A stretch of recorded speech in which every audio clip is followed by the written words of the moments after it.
최영일의 시사본부. 안녕하십니까. 최영일의 시사본부 시작합니다.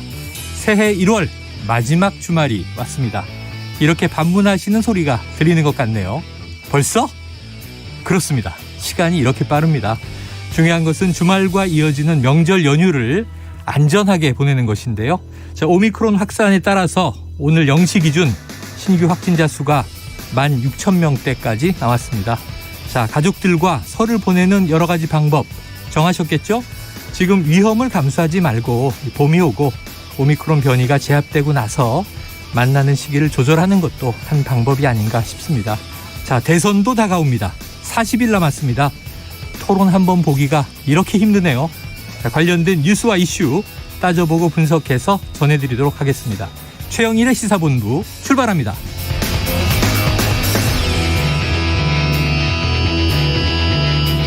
네, 1부에는요. 오늘의 핵심 뉴스를 한입에 정리해드리는 한입뉴스 코너 만나실 수 있고요. 대선 후보 TV 토론이 어떤 형식으로 열리게 될지 참 궁금한데 2부에서는 이 김재원 국민의힘 최고위원 전화로 연결해서 이 내용과 관련된 질문들 던져보겠습니다. 그리고 여론 오락관 몇 대 몇, 또 베이징으로 떠난 스포츠 본부도 준비가 돼 있습니다. 한 입에 쏙 들어가는 뉴스와 찰떡궁합인 디저트송 신청 기다리고 있으니까요. 오늘 뉴스에 어울리는 노래가 있으면 문자 샵 9730으로 자유롭게 보내주세요. 오늘의 디저트송 선정되신 분께는요. 커피 쿠폰 보내드립니다. 짧은 문자 50원, 긴 문자 100원입니다.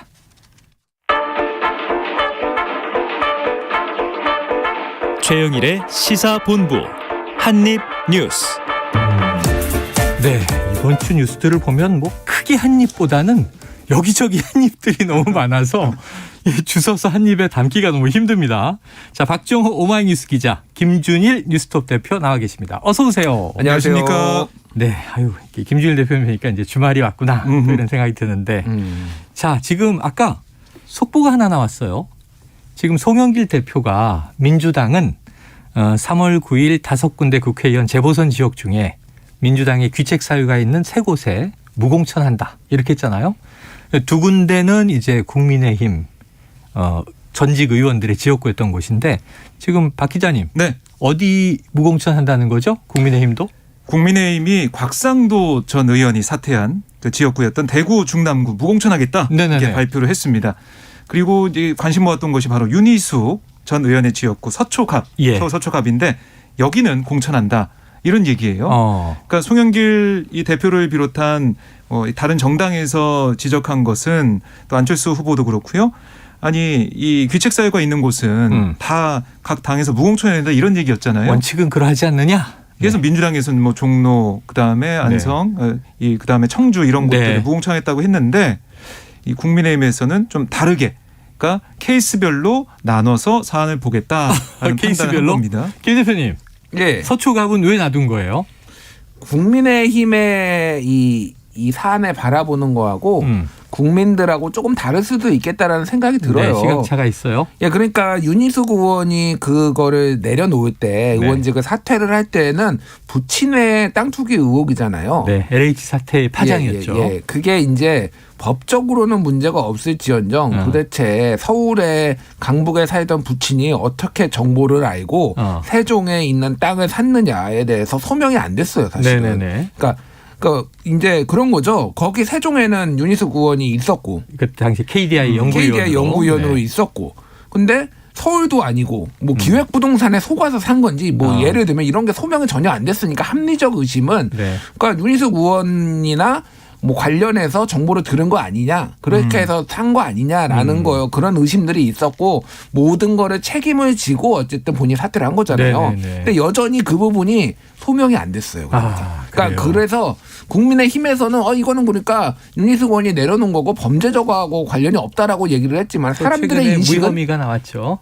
무혐의가 나온 거하고 이 사람들의 의혹이 해소됐느냐는 또 다른 문제인 거예요. 그렇죠. 그러니까. 요즘에 보면 이제 법률적 판단과 뭐 국민 또 여러 이제 이 집단의 의사가 다른 경우들이 뭐 이번 주에도 여러 나오고 있는데, 자, 엊그제 진격의 보수에 저희 젊은 이 보수 두 분 나왔거든요. 천하람 변호사는 우리가 의석수가 적지 않냐. 우리는 공천해야 된다. 이렇게 얘기를 했는데 조대원 전 당협위원장이 그럴듯한 얘기를 했어요. 길게 보면 다 어차피 우리 지역이다. 무소속으로 나와서 당선된다. 그리고 시간 흐르면 복당하게 된다. 그럼 어차피 우리 의석 되는데 이게 조급한 모습 보여서 국민들한테 욕먹지 말자 이런 취지를 했거든요. 이런 전략이 맞는 겁니까? 뭐 전문 용어로 이제 굳은자다. 뭐 이런 전문 용어를 쓰십니다. 네, 예, 굳은자다. 뭐 이런 건데. 전문 용어도 아니고 선수들 용어 아니에요? 뭐 선수들 용어죠. 선수들 네. 용어로 이제 굳은자다. 뭐 네. 이런 건데 사실 그게 크게 보면 맞을 수 있는데 당장 눈앞에는 그게 안 돼요. 예를 들면은 민주당도 서울시장 보궐선거 내지 말아야 된다. 이거 당원 당규까지 바꿔가지고 하는 게 맞느냐 있었지만은 결국은 내가지고 결국은 폭망했잖아요. 지금. 폭망했죠. 폭망했잖아요. 그거에 대한 반성으로 지금 이번에 또 안 된다라는 거잖아요. 그러니까 눈앞에 당장에 요게 잘 포기가 쉽지가 않습니다. 포기가 쉽지 않죠. 그리고 예를 들면 유력한 인사면 무소속으로 나와도 다 표를 몰아가는데 뭐 어찌 보면 좀 우리 텃밭이다 그러면 사실은 이게 내부에서 공천을 받는 거 경선을 통해서나 전략으로나 그게 곧 당선이기 때문에 사실 당에서 뭔가 인증을 받고 싶은 여러 후보들이 있죠. 그렇죠. 서초에 만약에 뭐 무공천으로 했다라고 해서 보수 인사가 나와서 된다라는 법이 없는 게 박정호 기자가 갑자기 딱 공천 받아서 민주당 공천 받아서 나가면은 당선되는 거예요. 박정호 기자가. 정말요? 네. 왜 갑자기 저를. 그러니까 사실 이걸 보면 국민들의 판단과 당의 판단이 좀 엇갈릴 것 같기도 한데 이게 윤희숙 의원이 사퇴한 게 부친의 농지법 위반 의혹이었잖아요. 맞아요. 이 혐의가 지금 검찰에 송치가 되어 있습니다. 검찰에서 이제 들여다보고 있는 건데 이걸 보면 검찰이 수사하는 과정에 있는 거고 이게 아직 안 끝났는데 이걸 무공천하지 않고 여기에는 국민의힘에서 공천한다? 이게 좀 국민적인 상식과 좀 안 맞는 거 아니냐 이런 얘기가 있을 법하고요. 그다음에 하나 더 국민의힘에서는 악재가 뭐냐면 박덕흠 의원을 복당시켰단 말이죠. 아, 그래요. 그래서 이 윤리 자문위에서 이거를 제명시켜야 된다라고 이렇게 결정했어요. 민주당은 뭐 윤미향 의원 등 그렇습니다. 제명 요구까지 들고 나왔죠. 네, 그래서 이게 이제 국회 윤리위에서 상정을 한 상황이에요. 어떻게 될지 봐야겠지만은 국민의힘 입장에서는 박덕흠을 복당시켜놓고 그다음에 이 그 윤리특위 이 회의도 간사만 남겨놓고 다 이제 빠졌단 말이죠. 이런 걸 봤을 때 국민들이 이런 문제에 있어서 국민의 눈높이와 좀 안 맞는 좀 온정주의적인 모습을 보이는 거 아니냐 이런 비판을 할 수 있을 것 같습니다. 좀 제가 좀 적어놓도록 하겠습니다. 서초갑은 왜 공천하나? 박덕흠 의원은 왜 복당시켰나? 이따 2부 처음에 김재원 최고위원 전화 연결되니까 이런 궁금 사항들은 그때 여쭤보도록 하죠, 직접. 그리고 나서 지금 사실 속보로 이제 두 개 지역구 중에 하나는 대구는 무공천하겠다, 서초는 공천하겠다. 이 속보 나오기 전에 오늘의 핫 이슈는 이게 제일 궁금했어요. 지금 내일부터 설 명절 연휴 시작됩니다. 주말인데. 토론, 박 기자님 토론 언제 어떻게 하는 거예요? 누가 참여해서? 이게 참 혼란스러운데 어제부터 상황이 계속 많이 바뀌어왔죠. 결국에는 국민의힘에서 얘기한 건 양자토론부터 하자. 우선은 양자토론이다. 양자토론 이거는 계속해서 민주당하고 우리랑 논의해왔던 거니까 방송사가 주관하는 지상파 3사에서 중계하는 건 법원의 판단에 따라서 못한다고 하더라도 양자토론은 민주당과 국민의힘만 합의하면 되는 거 아니냐. 그러니까 합의를 해서 우리가 설 연휴 때 31일 오후 7시 그때 하자. 이런 얘기를 했어요. 근데 민주당에서도 어제 한 얘기는 들어보면 양자토론도 하고 다자토론도 하자. 뭐 같은 날 하자 이런 얘기도 했었는데 거기에 담긴 뜻은 뭐냐면 양자토론도 받겠다 이거거든요. 물론 다자토론 언제 하는지 이건 좀 논란의 여지가 있겠지만은 양자토론 하겠다는 입장이란 말이죠. 그러면 이렇게 이 두 당에서 합의해서 양자토론을 연다고 하면 이걸 또 어떻게 막을 방법은 사실은 없어 보입니다. 다만 이제 법원의 가처분 인용은 이거 지상파 3사에서 생중계하면 여기에 못 끼는 후보들은 이제 알 권리에 불이익을 받지 않느냐는 취지잖아요. 그러니까 이게 국민의힘 얘기가 뭐냐면은 그리고 법원의 얘기는 그 지상파에서 초청을 해서 주관해서 초청 방식으로 하는 거는 안 되는데 안 된다. 우리가 버려놓고 양자토론 버려놓고 어느 언론사나 관심 있는 데가 와서 그거를 중계를 해라. 그럼 그거 종편이 될 수도 있고 유튜버가 될 수도 있고 지상파 3사가 될 수도 있고 그런 식으로 하자는 거예요. 그거는 방송사 주관이 아니면 된다. 그러니까 그거는 법원의 이 가처분 신청 인용의 취지에 어긋나지 않는다라는 게 국민의힘의 주장이에요. 그렇죠. 어차피 방송이 안 될 거면 말이죠. 그럼 이건 뭐 비공개 토론인데 국민들 보라고 하는 거잖아요. 토론은. 근데 이게 이제 모르겠습니다. 그게 저는 이제 꼼수같이 솔직히 느껴지거든요. 그러니까 이게 두 가지인 것 같아요. 하나는 토론을 양자 토론으로 국민의힘에서 다 세팅을 해놓고 동선까지 준비해놓고 이런 것까지 다 했다고 합니다. 제가 전해 들은 바로는. 근데 이게 다자구도가 되면은 새로 연습을 해야 되는데 나름 흐트러지니까. 윤석열 후보가 좀 손이 많이 가는 후보잖아요. 여기가 약간 세팅도 해줘야 되고 정치 신인임을 감안하여 예전에도 뭐 그런 것들을 감안을 했을 때 이게 너무 번거롭고 변수가 커지는 거예요. 그러니까 실수를 할 수 있는 변수를 지금 어쨌든 1위 후보잖아요. 전체적 여론조사를 보면은 그러니까 변수를 제거하는 방식으로 갔을 때는 굳이 사자 토론을 해야 될 이유가 없다라는 거. 또 하나는 안철수 후보가 조금 가라앉아야지 사실은 나중에 단일화 얘기가 안 나오고 그냥 독주를 할 수 있는데 만에 하나 안철수가 떠버린다. 복병이 있으니까. 그러면은 이제 또 뭐 단일화 얘기 나오고 복잡한 거예요. 그러니까 그런 것도 좀 제거하고 뭐 이런 거를 지금 노리는 것 같은데 오늘 아침에 전재수 의원이 방송에 나와서 그 얘기를 했어요. 성일종 의원을 보면서 혹시 이 소리 안 들리십니까? 역풍 부는 소리 이거 안 들리세요? 뭐 토론 회피해서 토론을 국민들이 회피해서 보기에 역풍이 불 수 있다 이런 주장을 하시더라고요. 들린다 그러시던가요? 뭐 잘 모르겠어요. 저는 못 들었어요. 일단 저는 아직 못 들었는데 이게 뭐 비유적인 표현입니다.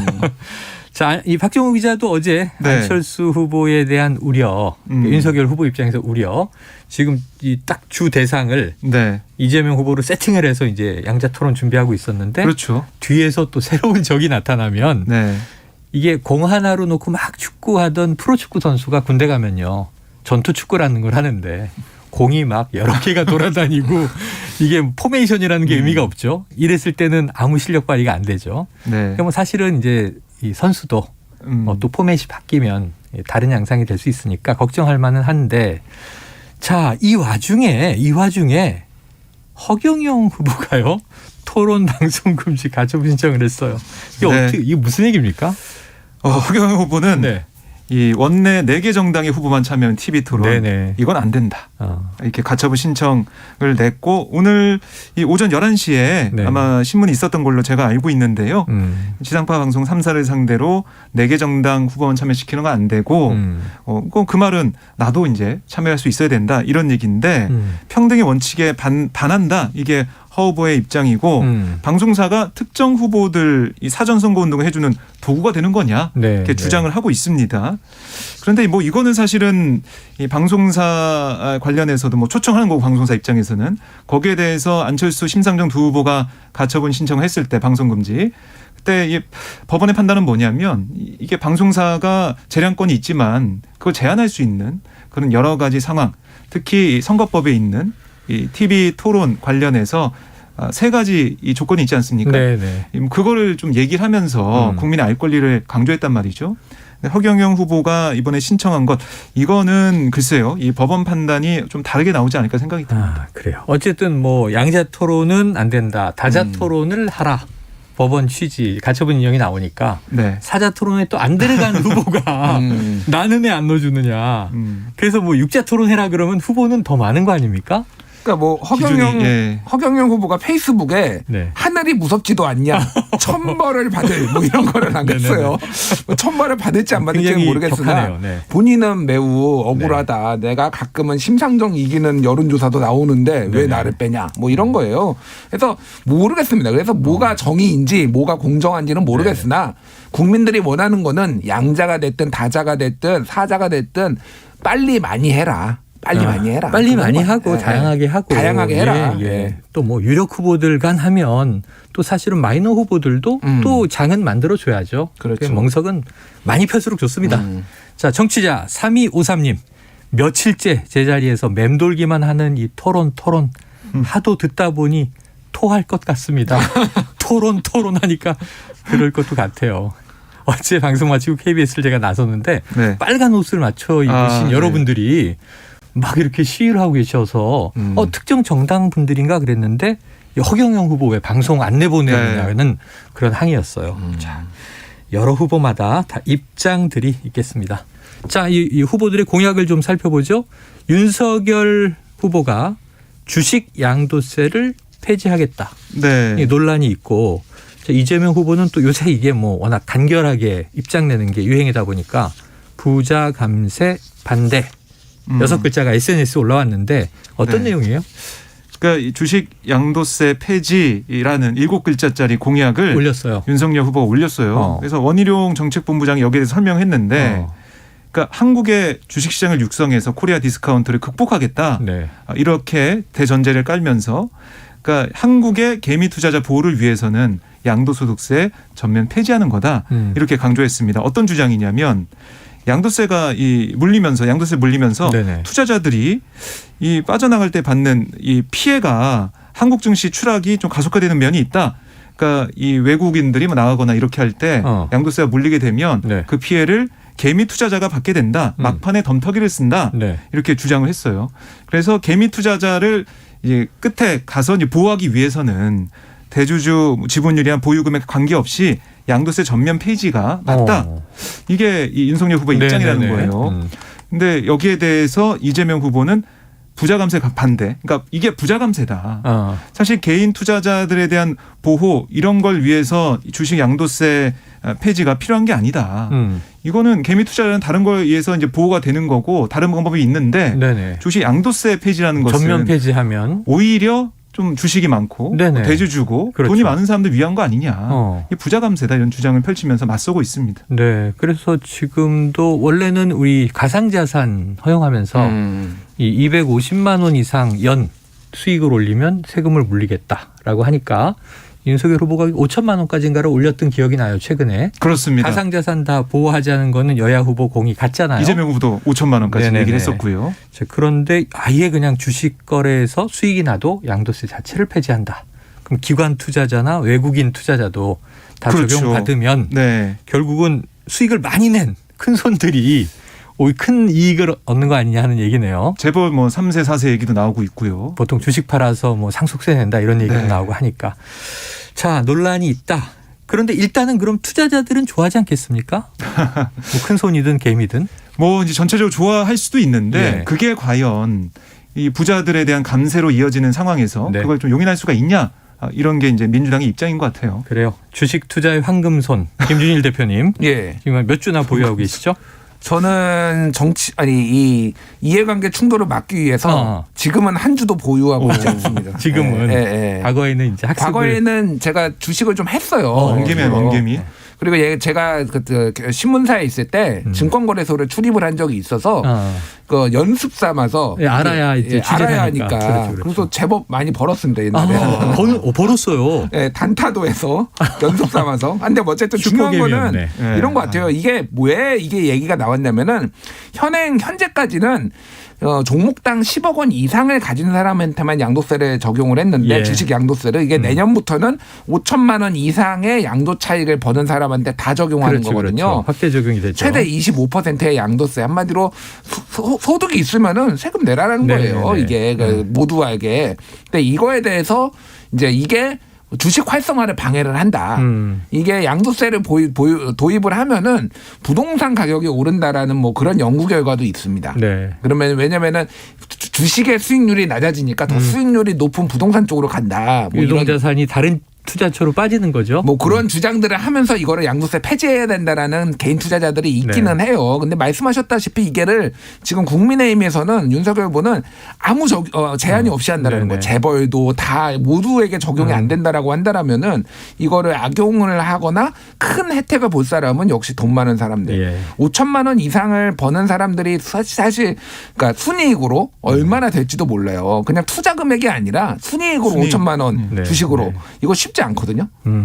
그러면은 10억 이상 투자를 해야지 수익률이 이제 완전 상승장 아니면은 뭐 나오는 거예요. 그러니까 이거 자체도 사실은 그렇게 엄청나게 높은 허들은 아니에요. 네. 그러니까 근데 어쨌든 이거를 이제 뭐 부자 감세의 논란이 될 수밖에 없는 거고 더 웃긴 거는 증권거래세를 지난날에는 폐지하겠다라고 했다가 이번에는 주식 양도세를 폐지하면서 증권거래세는 부활시키겠다라고 본인 공약을 한 달 만에 뒤집었어요. 그러니까 이것도 사실 논란이죠. 그러니까 막 바뀌는 거예요. 그러니까 예. 참 혼란하다 하는 생각이 들고 논란이 있으니까 그건 좀 잘 따져서 서로 그래서 토론이 필요한 것 같아요. 그렇죠. 왜냐하면 너무 단문으로 공약을 내다 보니까 어쩜 윤석열 후보도 나는 지금 이제 이 개인 투자자들은 보호하되 거기에 상한이나 하한을 두지 않은 얘기다라고 또 추가할 수도 있잖아요, 입장을. 근데 이걸 토론을 안 하니까 그 어떤 내막인지 공약의 구체적인 내용은 뭔지 모르는데 역시 주식을 해보신 귀재 김 대표님이 설명해 주니까 되게 쏙쏙 들어오네요. 다행이네요.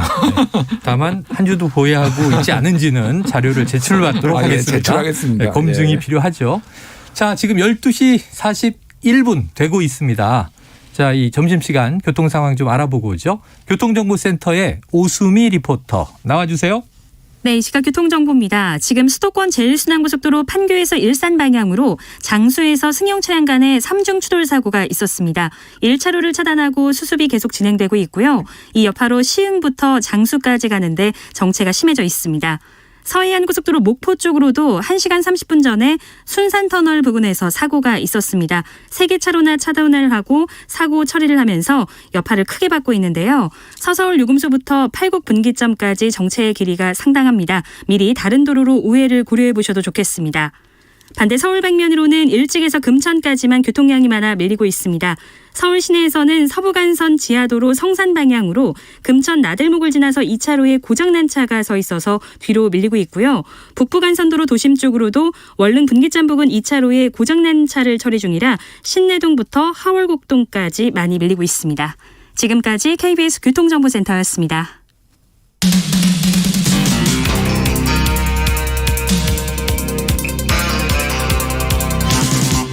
최영일의 시사본부.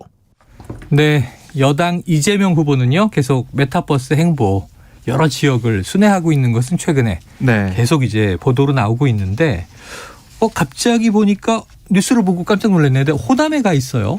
이게 호남 방문이 예정돼 있었나 싶은데 원래는 예정에 없었죠. 처음에. 그러니까 목요일까지, 그러니까 어제까지는 경기도 지역을 순회하면서 자신의 지지 기반 경기지사 출신이기도 하니까 좀 확보하겠다라는 그런 전략으로 풀이가 됐었는데 어제 갑자기 광주에 내려가서 광주 공약을 발표하고 광주 공약 전통시장을 방문하고 또 이 충장로 우체국을 방문해서 지지자들에게 좀 호소를 하는 그리고 또 이낙연 전 대표도 함께 충장로 우체국에 연단에 서서 이재명 후보 지지를 호소하는 모습을 보였습니다.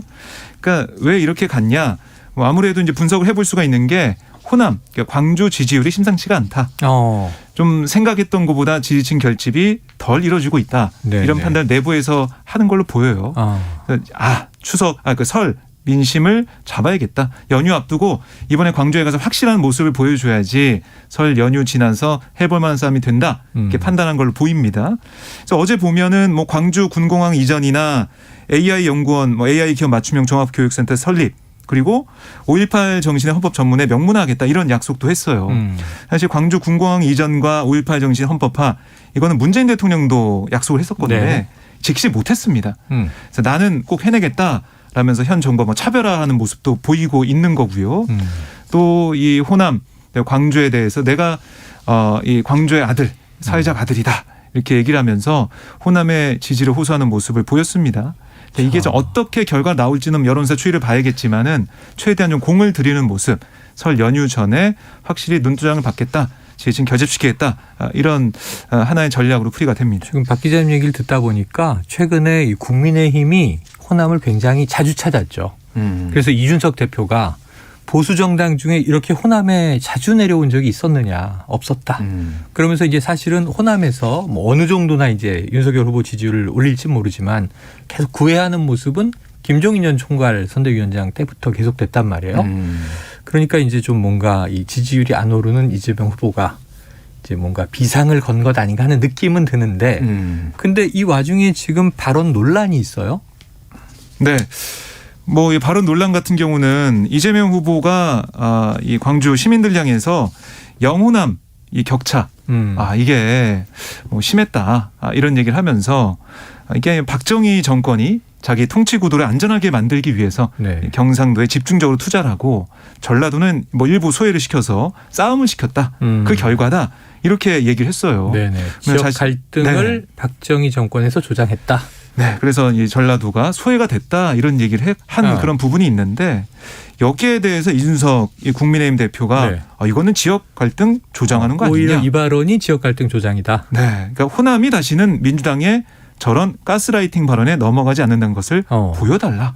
이렇게 호소하는 모습도 보였습니다. 그래요. 지금 양당이 다 지금 논란이 된 이재명 후보의 발언. 김 대표님 어떻게 보십니까? 일단 그 이재명 후보가 지금 굉장히 급하다라는 거는 확연해요. 민주당도 급하고 할 수 있는 건 다 한다라고 했잖아요. 최근에 지지율이 이제 정체 상황, 박스권에 있는 상황에서 윤석열 후보가 뜨기 때문에 지금 지지율 격차가 벌어진 것도 몇 개 있거든요. 뭐 어떤 거는 동률로 나온 것도 있지만은 상대적으로 이제 윤석열 후보가 앞선 게 있기 때문에 할 수 있는 거 다 하는 건데 다만 이게 조금 이재명 후보의 이제 장점이자 단점인데 즉흥적으로 연설을 굉장히 잘하는데 거기에서 논란이 되는 발언들이 막 이렇게 튀어나오는 거예요. 이게 그런 의도가 아니었다라고 하더라도 박정희 정권에서 전라도가 소외됐다라는 게 지역 감정을 유발하는 것으로 비춰질 소지가 분명히 있거든요. 이게 근데 대표적으로 예전에 뭐 존경하는 박근혜 대통령 얘기했다가 존경한다고 하니 진짜 존경하는 줄 알더라. 뭐 이렇게 하면서 이게 이런 류의 즉흥적인 발언들에서 상당히 실수가 많이 나옵니다. 계속 공격받아요. 네, 공격을 받아서 조금 그런 부분들을 조금 절제를 하면서 하면 좋겠다라는 생각이 들고 지금 호남의 민심이 심상치 않은 건 사실이에요. 여론조사로 보면은 일부 ARS 조사를 보면은 호남에서 윤석열 후보 지지율이 20%대까지 나옵니다. 20% 초반까지 나온 게 있어요. 그렇다라고 본다라면은 이게 왜 그러냐면은 하나는 지역 구도가 과거에 비해서 좀 약화된 거가 있고요. 또 하나는 지역 그 감정보다 세대 대결 구도가 좀 더 부각이 된 거예요. 예를 들면은 호남의 20대 남성은 호남, 영남에 상관없이 보수적인 거예요. 요즘 그러니까 전체적으로 최근에 중앙일보 재밌는 기사가 20대 남성, 그러니까 정치 성향을 분석해 보니까 제목이 이런 거예요. 20대 남성은 60대보다 더 보수적이더라. 20대 여성은 40대 남성만큼 진보적이더라. 요게 이제 중앙일보 최근 기사거든요. 그러니까 지역하고 상관없이 보수 진보가 다 존재를 하는 거예요. 그러다 보니까 전체적으로 좀 두터워졌다. 과거와는 다른 현상. 근데 지금 뒤지는 입장에서는 되게 그게 이제 절박한 거죠. 그러니까 빨리 가는 거죠. 그러니까. 자, 이 선거가 참 얄궂습니다. 전통적인 지지 지역에서는 90% 이상 나를 찍어주길 원하면서 적진에 가서는 이젠 지역구도 깨야 된다고. 민주당에도 표를 주십시오. 우리 보수정당에도 표를 주십시오. 이렇게 얘기를 해야 되니까 참 가진 건 지키고 싶고 남의 건 뺏어야 하고 선거의 논리가 쉽지 않아요. 자, 다음 이슈로 한번 가보죠. 이재명 후보 얘기가 또 있는데 이 성남시장 시절 대장동이 아닙니다. 성남FC 축구팀이죠. 이 수사 무마 의혹 파장이 있다. 이건 어떤 내용이에요? 박 기자님. 그러니까 이게 성남FC가 시민축구단이에요. 그러니까 이제 구단주가 기업이 아니고. 그렇습니다. 그러니까 성남시, 그러니까 성남시장 이재명 시장이 뭐 이 구단주단하고 보시면 되게 될 것 같고요. 성남FC가 지난 2015년부터 2017년까지 기업 6곳으로부터 160억의 후원금을 받았습니다. 그런데 여기에 대해서 2018년 6월, 그러니까 당시 바른미래당의 고발로 후원금을 낸 기업들이 좀 인허가 특혜를 받았다. 성남시장으로부터. 그러니까 이 당시 2018년은 경기지사 선거가 있었던 때입니다. 그러니까 당시 이제 맞서던 바른미래당이 고발한 거죠. 그래서 이거를 수사를 경찰이 해봤어요. 그랬더니 경찰은 후원금을 낸 과정에 문제가 없다라며 무혐의 처분을 내렸습니다. 기업에 후원금을 낸 것은 적법했다. 그렇습니다. 그래서 경찰이 너 당시 성남FC 후원금과 관련한 계좌들을 들여다볼 수 있는 압수수색 영장도 법원에서 발부받았어요. 그래서 다 본 다음에 철저히 수사한 끝에 무혐의 결론 내렸다는 게 경찰의 입장이고요. 민주당 선대위도 성남FC는 후원금을 정당하게 법인 수입으로 처리했고 이런 관련 자료 모두 수사당국에 제출했다 이렇게 얘기를 하고 있습니다. 그런데 당시 영장을 받아놓고도 의심스러운 돈의 흐름을 제대로 추적하지 않은 게 아니냐 이런 검찰 내부 논의가 있었다는 게 그게 뭐 보도가 되고 있는 거예요. 네네네. 그러니까 후원금이 정확히 어디에 사용됐는지 네. 이런 것도 규명되지 않았다는 겁니다. 이런 이유로 사건을 담당했던 박하영 수원지검 성남지청 차장검사가 박은정 이 수원지검 성남지청장에게 보완 수사가 필요하다. 이런 건의를 수차례 올렸다는 거예요. 네. 하지만 이게 받아들이지 않았고 결국 박 차장 검사가 지난 25일 검찰 내부망에 더 근무할 방도를 찾으려 노력했지만 방법이 없었다라며 사직의 글을 올렸습니다. 그러니까 이게 이제 윗선에서 수사를 하려고 했는데 막혀서 나는 이제 떠난다, 사직서를 던진다 네. 이런 얘기고 여기에 대해서 성남시청 쪽에서는 아니 보완 수사가 이루어지지 않은 건 토론 과정 거친 거다. 네. 수사 요구를 뭉갠 건 아니다 이렇게 좀 해명도 하고 있습니다. 그래요. 그래서 또 김호수 검찰총장이 네. 이 사안에 대해서 내막을 좀 자세히 밝혀라 하는 또 지시를 내린 것 같습니다. 네. 자, 김기현 국민의힘 원내대표는요, 이 성남FC 후원금 의혹 사건은 이재명 후보와 재벌가의 정경유착 냄새가 물씬 풍기는 특권과 반칙의 대명사가 될 조짐이다. 자, 김준일 대표님 이거 파장이 좀 있겠습니까? 보시기 어때요? 네, 이게 성남 FC가 시민구단이 1화가 손을 떼면서 시민구단이 되고 그 운영비를 마련하기 위해서 기부를 받은 거잖아요. 네네네. 근데 그거와 이제 소위 말해서 뭐 예를 들면 네이버는 제2청사가 그때 인허가 허가가 났는데 그거가 대가성이었다라는 게 주장이에요. 네네. 그러니까 이게 이제 이거가 문제가 있다라는 분들이. 근데 이거에 대해서는 이미 오랫동안 수사가 있었고 네. 그 부분은 사실은 대가성이 있는지 여부를 규명하기는 쉽지 않아요. 예. 그러니까 나름의 다 논리들이 있고요. 그리고 이게 뭐 이재명 후보가 개인적으로 착복한 게 아니잖아요. 네. 그러니까 다 FC 성남 FC 시민구단 운영에 쓴 거잖아요. 네네. 그러니까 그런 부분들은 치적을 위해서 했다라고 주장을 하지만은 입증은 어렵고 다만 지금 검찰에서 보고 있는 게 일부 돈이 개인들이 빼서 썼다라는 거예요. 그 예. 정황을 좀 찾아냈다라는 게 그건 그 주장인데 그거를 수사를 못하게 막았다라는 게 이 네. 검찰에서 의혹이니까. 수사를 했던 사람들의 주장이거든요. 그래서 이거는 좀 이어질 가능성은 있어요. 그러니까 그 이재명 후보의 문제라기보다는 그 돈을 해먹은 사람들이 정말 있는 것인가를 네네네. 수사를 해봐야 되는 상황. 근데 그게 이재명의 측근이었다. 예를 들면 네네. 그러면은 정치적 파장은 커질 수도 있죠. 그래요. 또 지켜볼 문제가 하나 늘었습니다. 과연 이 뭔가 공급이 유용된 정황이 있는 것이냐 또는 기업의 후원금은 이제 적법했느냐 아니냐 이런 논란입니다. 그런데 또 이제 검찰 내부에서 이걸로 약간 파열음이 나오는 것 같아요. 네. 자, 짧게 이거 200만 무당이 여의도로 모인다. 예, 무속인, 무교인들이 집단 행동 조짐을 보이고 있다. 실행되는 겁니까, 박 기자님?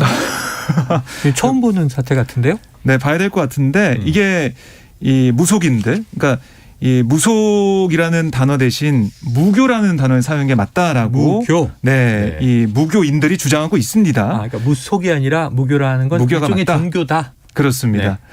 그래서 이 지금 윤석열 후보와 윤 후보 부인 김건희 씨가 공사 주요 결정 과정에서 이 무속인의 결정을 따랐다 의혹들이 제기되고 있잖아요. 네. 뭐 노출을 통해서도 여러 가지 얘기가 좀 나오고 있는데 이거는 이 전통 민속 종교인 무교를 비하하는 정치권의 비판 발언 수위가 도를 넘었다. 네네. 이런 주장을 하고 있는 거예요.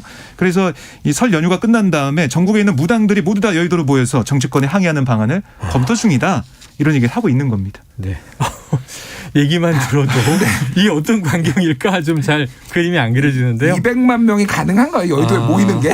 저는 지금 코로나 와중이고요. 네. 아니 뭐 이 무당이랑 성직자들이 30만 명이 있고 신도들 합치면 30만 네. 명인데 한 명이 5명 데리고 오면 150만 명. 10명을 데리고 오면 300만이다. 뭐 이렇게 네. 계산을 또 하고 있더라고요. 알겠습니다. 자, 당장 설 명절 연휴가 지나면 2월 3일부터는 전국에서 이 임시선별검사소에서 PCR 검사 해주지 않습니다. 이 동네 병의원에 가서 이 신속진단 키트로 1차 검사를 하고 양성이어야 PCR을 받습니다. 자, 여기서 정리를 해보죠. 박정호 기자 또 김준일 대표 고맙습니다. 예, 감사합니다. 자, 오늘의 디저트송 1056님 신청곡입니다. 남편과 점심 먹으면서 같이 듣고 있는 시사본부 오늘도 함께합니다. 감사합니다. 점심 식사 후 디저트송으로 조용필의 바운스 신청해요. 너무 노래가 좋죠. 노래가 신나서 뽑히신 것 같습니다. 설 연휴 사실상 첫날 신나는 노래 들으시면서 저는 입으로 돌아올게요.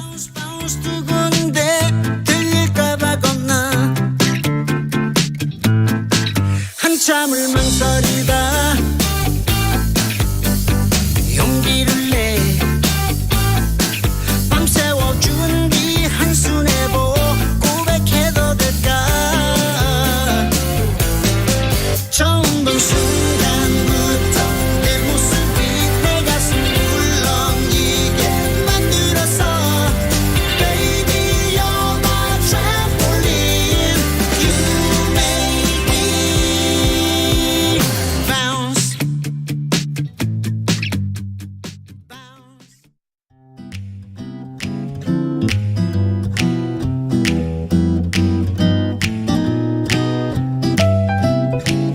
안녕하세요. 바른말 고운말입니다. KBS 1텔레비전에서 방송되고 있는 우리말 겨루기에 나왔던 문제를 짚어보겠습니다. 오늘은 뜻풀이를 듣고 거기에 해당하는 표현을 맞히는 문제입니다. 형용사로 매우 대견하고 칭찬해줄 만하다, 이런 의미를 갖고 있는 6음절로 된 표현은 무엇일까요? 이 문제의 정답은 신통방통하답니다. 예를 들어 어린 것이 벌써 한글을 읽으니 참 신통방통하구나, 이렇게 말할 수 있습니다. 신통방통하다에서 앞부분에 있는 신통하다는 귀신 신자에 통할 통자를 쓰는 신통이라는 한자어에 하다가 붙은 형용사입니다. 반면에 방통하다를 사전에서 찾아보면 곁 방자에 통할 통자를 쓰는 동사로 자세하고 분명하게 알다, 이런 뜻이 나와 있습니다. 그런데 신통방통하다에서 뒤에 있는 방통이란 표현은 한자로 이루어진 말이 아니고요. 방은 우리 고유어 표현입니다. 따라서 앞서 말씀드린 한자어 방통하다와는 전혀 관련이 없다는 것을 알 수 있지요. 이와 같은 내용을 참고해 보면 신통방통하다의 경우에는 신통과 운율을 맞추기 위해서 별 의미가 없는 방통이란 표현을 넣은 것으로 보입니다. 바른말 고운말 아나운서 변희영이었습니다.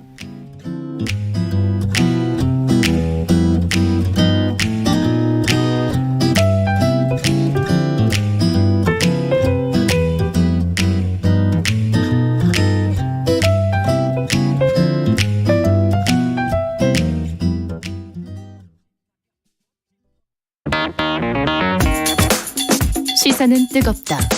조직적으로 움직였다는 의심이 드는 사건입니다. 아니, 정치 권력이 더 두 번째는 세죠. 뭐냐면 정말 진짜 지금 김영남 의원 때론 차갑게 식혀야 할 때도 있다. 그러니까 너는 죄가 있어, 이렇게 판단하는 건 잠시만요. 이제 그만 문제라고. 잠깐 끊고 가겠습니다. 시사는 시원하다.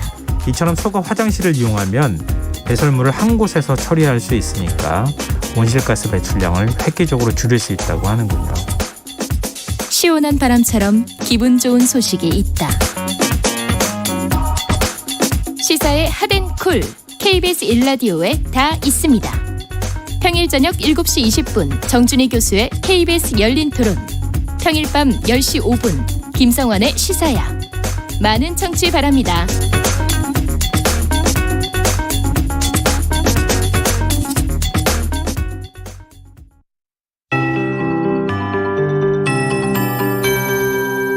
KBS 58분 날씨. 건조특보가 발효 중인 동쪽 지역, 전라남도 동부 지역이라든가 영남권 해안에는 건조특보 발효 중인데요. 부산과 울산은 건조경보로 그 가운데에서도 단계가 높습니다. 다른 지역의 건조도도 높아지겠습니다. 바람도 약간 강해서 화재 위험성이 큽니다. 화재 예방에 신경 쓰셔야겠습니다. 모레까지 기온은 평년 수준을 유지해서 아침 추위는 지속될 전망입니다. 내일은 조금 더 강해집니다. 오늘 서울의 아침 기온은 영하 5.9도였는데 내일 영하 7도가 되겠습니다. 귀성길 아침에 옷차림 따뜻하게 하시는 게 좋겠습니다. 날씨는 무난할 걸로 보이고요. 설 당일에만 중부와 호남 지방으로 비나 눈이 내릴 전망입니다. 눈 오는 지역의 비중이 훨씬 더 높겠습니다. 이날은 각별히 교통안전에 더 유의하셔야겠습니다. 오늘 전국에 가끔 구름이 많이 끼겠고 현재 대설주의보가 내려져 있는 울릉도 독도에는 1에서 5cm의 눈이 쌓이겠습니다. 오늘 낮 기온은 서울 3도, 강릉과 대구 7도, 전주 4도 등 1도에서 10도 분포를 보이겠습니다. 내일도 역시 전국적으로 가끔 구름이 많이 끼는 그런 무난한 날씨가 되겠고요. 아침 기온은 서울 영하 7도, 대관령 영하 12도 등 영하 12도에서 0도 분포 되겠습니다. 지금 서울의 기온은 1.1도입니다. 강혜종입니다.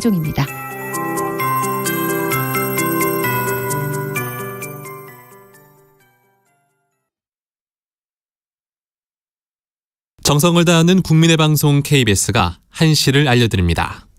AM 711kHz, FM 97.3MHz, KBS 1라디오입니다. HLKA.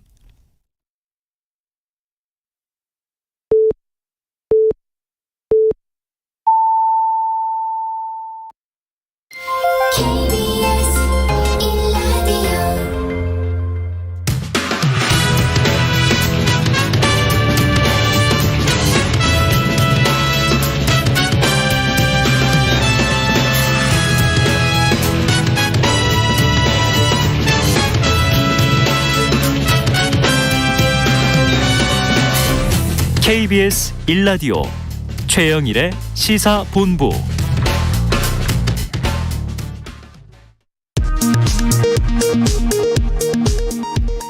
이 시각 라디오 정보센터 뉴스입니다. 내일부터는 보건소 선별진료소에서 자가검사 키트를 활용한 신속 항원검사가 시작되며 다음 달 3일에는 동네 병의원으로까지 단계적으로 확대됩니다.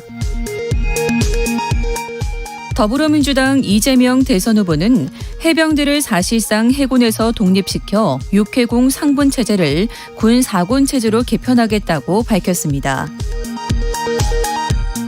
국민의힘 윤석열 후보는 대통령 임기 시작 3년 안에 디지털 플랫폼 정보를 완성하고 공교육과 행정, 국방 분야에 인공지능을 도입하는 등 AI 산업 저변을 확대하겠다고 말했습니다. 국민의당 안철수 대선 후보는 집권하면 2020년 5월 한미 정상회담의 공동성명을 완전히 이행하고 북한의 핵 위협에 대항하는 한미 핵 공유협정 체결도 미국 측과 추진해 나가겠다고 밝혔습니다. 아동복지법 개정으로 25세까지 아동보호기간의 연장이 가능해진 데 이어 장애나 질병 등의 이유로 연장이 필요한 보호대상 아동은 본인 의사와 관계없이 보호 조치를 종료할 수 없게 됩니다. 지금까지 라디오 정보센터 뉴스 정한나였습니다.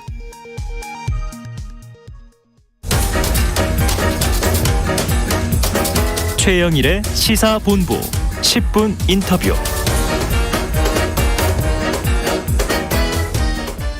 네, 이슈의 핵심을 짚어보는 10분 인터뷰 시간인데요. 40일 남은 대선, 설 연휴 전 후보들의 토론이 미궁에 빠져 있습니다. 양자 토론이냐 다자 토론이냐를 두고 팽팽한 기싸움이 계속되고 있기 때문인데요. 자, 오늘은 김재원 국민의힘 최고위원과 전화로 연결해서 토론 협상 어떻게 진행될지 등등 이야기를 들어보겠습니다. 자, 김 의원님 안녕하세요. 네, 안녕하세요. 오늘 그 속보가 하나 나와서 요거 먼저 여쭤보겠습니다. 국민의힘에서 대구 중남부 지역은 무공천한다. 자, 의원님이 지역구 출마 계획이 있으신 걸로 알고 있는데 네. 어떻게 하십니까? 뭐 약간은 당혹스러운 것은 솔직한 심정인데요. 네네. 당에서 지금 이 대장동 사건을 파헤치기 위해서 노력하고 있고 그 과정에 이재구 그 전임 곽상도 의원님께서 네. 지금 아직도 그 수사를 받고 있는 이 상황에서 당의 고민이 컸다고 생각합니다. 그렇죠. 그래서 뭐 당의 결정은 지극히 정당하고 저도 그 당의 지시에 충실히 따를 생각입니다. 아마 무소속으로 네네. 출마해서 당선돼 오라는 당의 지시로 판단하고요. 네네네. 저도 뭐 적극적으로 무소속으로 나가더라도 여전히 그 지역 주민의 심판을 받고자 생각하고 있습니다. 네, 자 그럼 당의 결정은 존중하니까 공천하지 않는다. 그럼 공천하지 않는 방식이라면 결국은 당을 떠나서 무소속으로라도 당선이 돼서 돌아오면 되지 않겠는가? 뭐 어차피 네. 당의 의사는 분명한 것이거든요. 네네네. 그리고 제가 그 최고위원으로서 또 지역에서 심판을 받고 선택을 받아야 네네. 이 지역의 대선에서도 도움이 되리라고 생각을 하고 있습니다. 아, 그래요. 지금 딱 의원님이 말씀해 주신 그 전략을 엊그제 이제 이 프로그램에 이 조대원 전 당협위원장이 나와서 고양시청 당협위원장이죠. 그런 방법도 있다 하는 얘기를 하셨는데 하지만 그래도 어쨌든 무소속으로 나오시면 좀 더 어려울까요? 공천 과정을 거치는 것보다? 일단 뭐 당의 조력을 받지 못한다는 점에서는 분명히 어려움이 있지만 네. 지역 주민들과 충분히 소통해서 또 왜 이 지역의 그 국회의원이 되어야 되는지를 잘 설명하고 이해를 네. 구하고 그렇게 또 자유롭게 그 활동할 수 있기 때문에 좋은 면이 많다고 생각하고 있습니다. 네, 그리고 당에 부담을 주지 네. 않는 것도 좋은 것이고요. 알겠습니다. 또 이게 대선과 함께 치러지는 재보선이다 보니까 어려움이 있는데요. 자, 민주당이 일전에 먼저 이 세 군데 귀책 사유가 있는 지역구는 무공천한다. 국민의힘은 어떻게 할 것인가 지켜봤는데 대구는 무공천. 그런데 서초감은 공천을 한다고 했어요. 이렇게 두 개 지역에서 왜 하나는 무공천하고 굳이 또 서초갑은 공천을 하겠다고 한 걸까요? 왜 나눈 걸까요? 아무래도 대구 지역은 이제 대장동 사건의 그 여파가 조금 미칠 수 있는 그런 사유로 곽상도 의원님이 사퇴하셨기 때문에 뭐 그 점을 당에서는 중시하지 않았나 생각합니다. 네. 뭐 그렇다고 하더라도 지역 주민들은 충분히 우리 당의 그 방침을 인정할 것이기 때문에 주민 여러분들께 잘 말씀드리고 지지를 얻어가도록 하겠습니다. 알겠습니다. 자, 원래 여쭤보려고 했던 질문으로 들어갈게요. 자, 윤석열 후보와 이재명 후보 지지율이 뭐 여론조사마다 좀 차이들이 있습니다만 대략적으로 오차 범인의 접전 양상이다. 자, 이렇게 본다면 이제 설명절 닥쳐왔는데요. 이 명절 연휴 지나고 나서 민심의 향방 좀 어떻게 전망하고 계십니까? 과거에 그러니까 그 윤석열 후보가 처음 이제 우리 당의 그 대선 후보로 선출되고는 모든 여론조사에서 압도적으로 우세한 그런 국면이었거든요. 네. 그러다가 당내에서 조금 여러 가지 분열상이라든가 적정 분열상이라든가 또는 내부 총질 등의 상황으로 상당히 좀 어려움에 빠진 적이 있었거든요. 네네. 그래서 지지율이 빠졌지만 지금 이제 다시 원래의 그 지지율로 회복해가는 과정이거든요. 그래서 이것은 사실 윤석열 후보자의 기본 지지율이 과거에 지난 11월 초에 대통령 후보로 선출되고 난 다음의 그 지지율이 기본 지지율이라고 본다면 뭐 그런 지지율로 이제 회복해가는 복원력이 생긴 것이고요. 설 연휴가 지나면 아마 10%대의 격차를 보이는 지지율을 회복할 것이라고 생각하고 있습니다. 네, 회복할 것이다. 자, 그런데 지금 최근에 이제 김 최고위원께서 민주당이 자꾸 무속 프레임 걸어봐야 효과 없다 이렇게 하시는 얘기를 제가 유념해서 들었습니다. 그런데 선거의 본질을 생각하면 유권자들은 이 토론이잖아요. 네. 정책이나 공약 그리고 또 이제 대통령 후보 됨됨이 이걸 토론에서 많이 검증을 하는데 이게 참 보기가 너무 힘들어요. 지금 양자 토론이냐 뭐 다자 토론이냐 국민의힘이 제안을 한 양자 토론이 있는데 자 이걸로 갑니까? 일단 원래 이재명 후보가 우리 윤석열 후보에게 양자 토론을 제안을 했거든요. 네. 그래서 저희들이 대장동 사건부터 양자 토론하자 하니까 그때부터 꽁무니를 빼기 시작했어요. 네네. 그러다가 뭐 결국에는 지금까지 오게 되었는데 사실은 양자 토론을 통해서 이재명 후보의 본질적인 문제점을 파헤치겠다라는 것이 우리 윤석열 후보의 기본 입장인데 지금 이재명 후보는 말로는 토론하자고 하면서 뒤로는 사실상 협조를 거부하고 있거든요. 그리고 사자 토론, 오자 토론 이런 이야기도 나오는데 그것은 선관위의 토론이 있기 때문에 선관위 토론이 어차피 있기 때문에 그런 토론은 어차피 하게 되어 있습니다. 그런데 이재명 후보가 뭐가 두려워서 자꾸 양자 토론을 미루거나 또는 하지 않으려고 하는지 저희도 좀 의아하게 생각하고 있습니다. 자, 이재명 후보 쪽에서 오히려 꽁무니를 뺀다 이렇게 표현하셨어요. 그러면 이재명 후보 쪽에서 좋아요. 그럼 다자 토론은 차후로 좀 미루더라도 이 국민의힘에서 제안한 31일 저녁에 국회 또는 제3의 장소에서 양자 토론에 응하면 그냥 되는 겁니까? 그러면 곧바로 진행을 할 수가 있습니다. 그리고 지금 이게 이제 잘 아시다시피 법원의 판결로 양자 토론을 언론사에서 중계하는 것이 지금 위법이다 이런 결정이거든요. 그러니까 우리끼리 토론을 하더라도 언론사에서 취재를 해서 내보낸다든가 하는 방식은 여전히 유효하기 때문에 이런 양자 토론은 여전히 방식이 많이 열려 있다고 생각합니다. 그리고 지금 사자 토론이라고 하지만 거기에도 또 허경영 후보 측에서 또 자신이 심상정 후보보다 지지율이 월등히 높은데 왜 나를 빼느냐 이렇게 해서 또 문제를 삼고 있거든요. 저런 내용도 사실은 충분히 또 논란이 되고 있기 때문에 토론을 다자 토론으로 할 때 어떤 난장판 토론이 될지 알 수가 없고 과거에 사실은 뭐 사자 토론 뭐 이렇게 다자 토론이 끝나고 나서 이게 더 왜 이런 토론을 했느냐라고 비판받았던 적도 있거든요. 네네. 그렇기 때문에 이재명 후보께서 양자 토론에 먼저 빨리 응하시는 것이 더 낫지 네. 않을까 생각하고 있습니다. 네, 이재명 후보 측은 양자 토론도 하고 그리고 다자 토론도 하자 이렇게 이야기했다는 게 이제 민주당 입장인데. 근데 뭐 네. 막상 협조는 전혀 하지 않거든요. 네, 그렇다면 이제 국민의힘은 우선은 양자 토론이다. 자, 그럼 이제 예. 이재명 후보 측 민주당과의 어떤 좋은 합의를 기대해 보겠습니다. 그럼 그 다음에 만약 31일 저녁에 양자 토론이 이루어진다면 뭐 여긴 또 안철수 후보나 심상정 후보는 불만이 있겠죠. 그 다음에 다자 토론도 추진한다는 건데 방송사 주관으로 네. 여기에 자꾸 이제 윤석열 후보는 안 나올 것이다라는 얘기가 있어요. 어떻게 될 것 같습니까? 그거는 그럴 리는 없습니다. 그럴 리 없죠. 네, 그럴 리는 없다. 네네. 네. 그러면 반드시 나온다. 다자 토론이 예. 구성되더라도. 그럼요. 네. 자, 그러면은 이게 순서를 좀 잘 조율하기에 따라서 명절 전후 양자 토론 우선 그리고 다자 토론도 볼 수는 있다.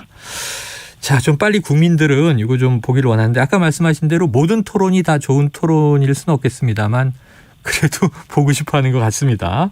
네. 윤석열 근데 후보가 우리 당에서요. 네. 우리 당 당내 경선에서 그 토론을 무려 16번 했거든요. 맞습니다. 경선 과정에. 그리고 특히 양자 토론도 또 여러 번 했어요. 그래서 뭐 그것을 보면 양자 토론 때가 가장 집중도가 있었다라는 경험적인 그 생각이 있습니다. 저희들은요.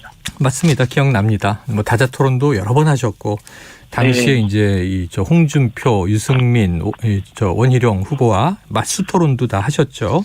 예. 자, 이제 윤석열 후보 어제 기자회견에서요. 대통령이 되면 청와대를 해체하겠다. 그리고 이제 광화문 정부 청사에 대통령실을 설치하겠다. 이 쇄 신안은 어떤 이유에서 나온 거라고 보십니까? 지금 그 문재인 정부 들어와서 그 정부를 표현하기를 청와대 정부라고 했거든요. 그러니까 청와대만 정부고 나머지는 전부 그 사업소나 네. 뭐 그 집행권을 위임받은 네네. 그런 기관으로 전락하고 모든 결정은 청와대가 하고 있었거든요.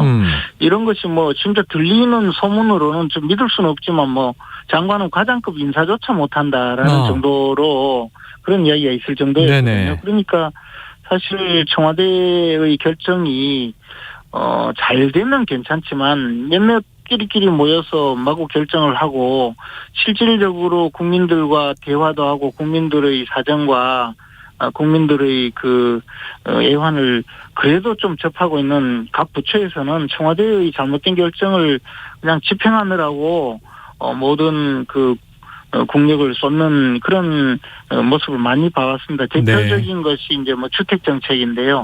이런 것이 사실 청와대의 결정 만능주의, 청와대의 비대화 또 청와대가 정부의 모든 역할을 대행하는 것이 사실 민주정부의 이념에도 맞지 않고 또 그 실질적으로 그 국민들이 원하는 그런 우리 정부의 모습도 아니었거든요. 윤석열 후보는 그 점에 대해서 오래전부터 지적이 많았었는데 이번 기회에 네. 청와대를 그 본연의 업무 대통령을 보좌하고 나머지 모든 행정각부에서 정부의 정책을 집행하고 결정하는 그런 본연의 모습으로 그 만들어서 민주정부의 그 모습을 제대로 갖추겠다 그런 의미로 네. 제시한 공약입니다. 알겠습니다. 자, 이 김채고 의원께서 아까 이 무속 프레임 안 먹힌다라고 얘기하셨다는 얘기를 제가 먼저 좀 자락을 깔았는데요. 이 최민희 전 민주당 의원이 또 이제 배우자 김건희 씨를 이제 거론했습니다. 이게 주장인데 이 개명한 이름인 김건희의 건자가 건진법사와 일치하지 않느냐. 건진법사의 신딸이다. 이런 의혹을 제기했어요. 전 신딸이 뭔지도 잘 몰랐는데 이 무속에서 계통을 이어받은 사람이다라는 뜻이라고 해요. 어떻게 들으셨습니까?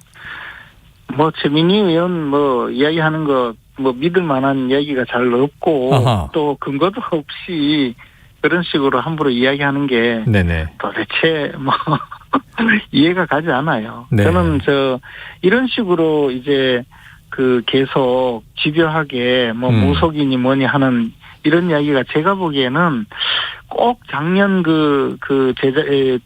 서울시장 보궐선거 때 생태탕 그 논란을 기억나네요. 가지고 끝까지 선거를 이끌어가던 민주당의 태도가 생각나는데요. 네. 민주당 사람들은 사실 좀 보면 자신들의 세계에 좀 빠져 있어요. 그래서 이런 주장을 계속하면 국민들이 믿어줄 거다. 그래서 우리가 생각하는 목적을 달성할 수 있다는 자아도취에 좀 빠져 있거든요. 그래서 뭐 마구 이야기하는 거예요. 근거 없이.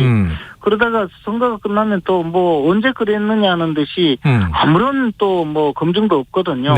예컨대 뭐 얼마 전까지만 해도 김건희 씨가 무슨 뭐 주가 조작의 전주라고 막 주장하다가 지금 아무 소리 안 하잖아요. 윤석열 후보 보고는 뭐 고발 사주로 구속된다느니 무슨 용산 세무서장 사건에 연루가 되어 구속된다든지 온갖 소리 다 하다가 지금 조용해졌거든요. 뭐 좀 왜 그러는지 모르겠는데 이게 말이 되는 이야기입니까? 한글로 건자 이름이 같다고 해서 뭐 신딸이라고 그러면 대한민국의 건자 이름 가진 여성들은 전부 그 건진이라는 분의 신딸이 되나요? 그건 뭐 도대체 이해가 안 갑니다. 알겠습니다. 이건 조금 뭐 참 난감한 어떻게 해석하기가 좀 이제 힘든 대목이고요. 자, 김 의원님 과거에 불교 방송 진행자셨습니다. 라디오 방송 진행 선배신데요. 저도 재미있게 들었던 기억이 있고요. 그런데 저희가 지난 수요일 방송에서 이제 명진 스님 인터뷰를 했는데 지난주에 승려대회 있었잖아요. 근데 이게 이 과거 자승 스님 때 생수사업 관련 이권 사업을 윤석열 후보가 서울중앙지검장 시절에 무혐의 처리했던 것에 대한 보은으로 승려대회를 연 거 아니냐. 이게 이제 민주당과 아무래도 맞서는 집회였다 보니까 이런 주장은 혹시 어떻게 생각하십니까? 그건 명진 스님도 늘 좀 말씀을 그런 말씀 좀 하시는 분인데요. 제가 알기로 지금 승려대회를 주도한 분이 자승 전 총무원장이다. 이런 일단 주장이고 그것이 이제 자승 전 총무원장의 비리를 덮어준 데 대한 그 보훈이다. 이렇게 주장하는데요.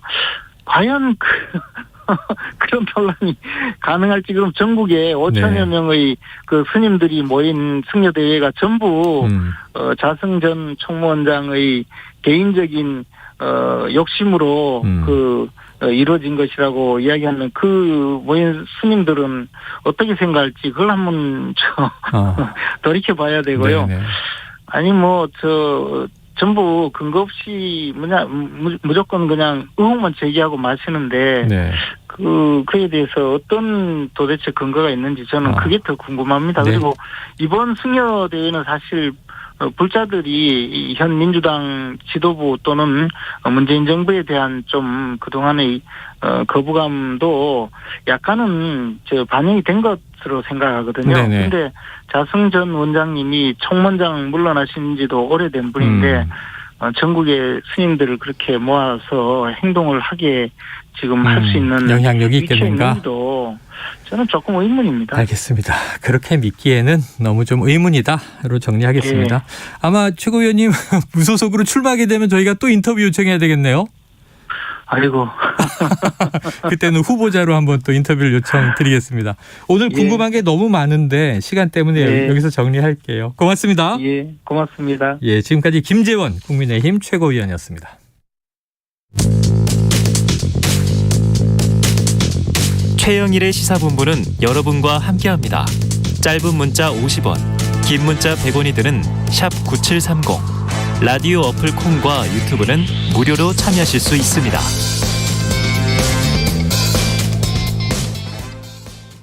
몇 대?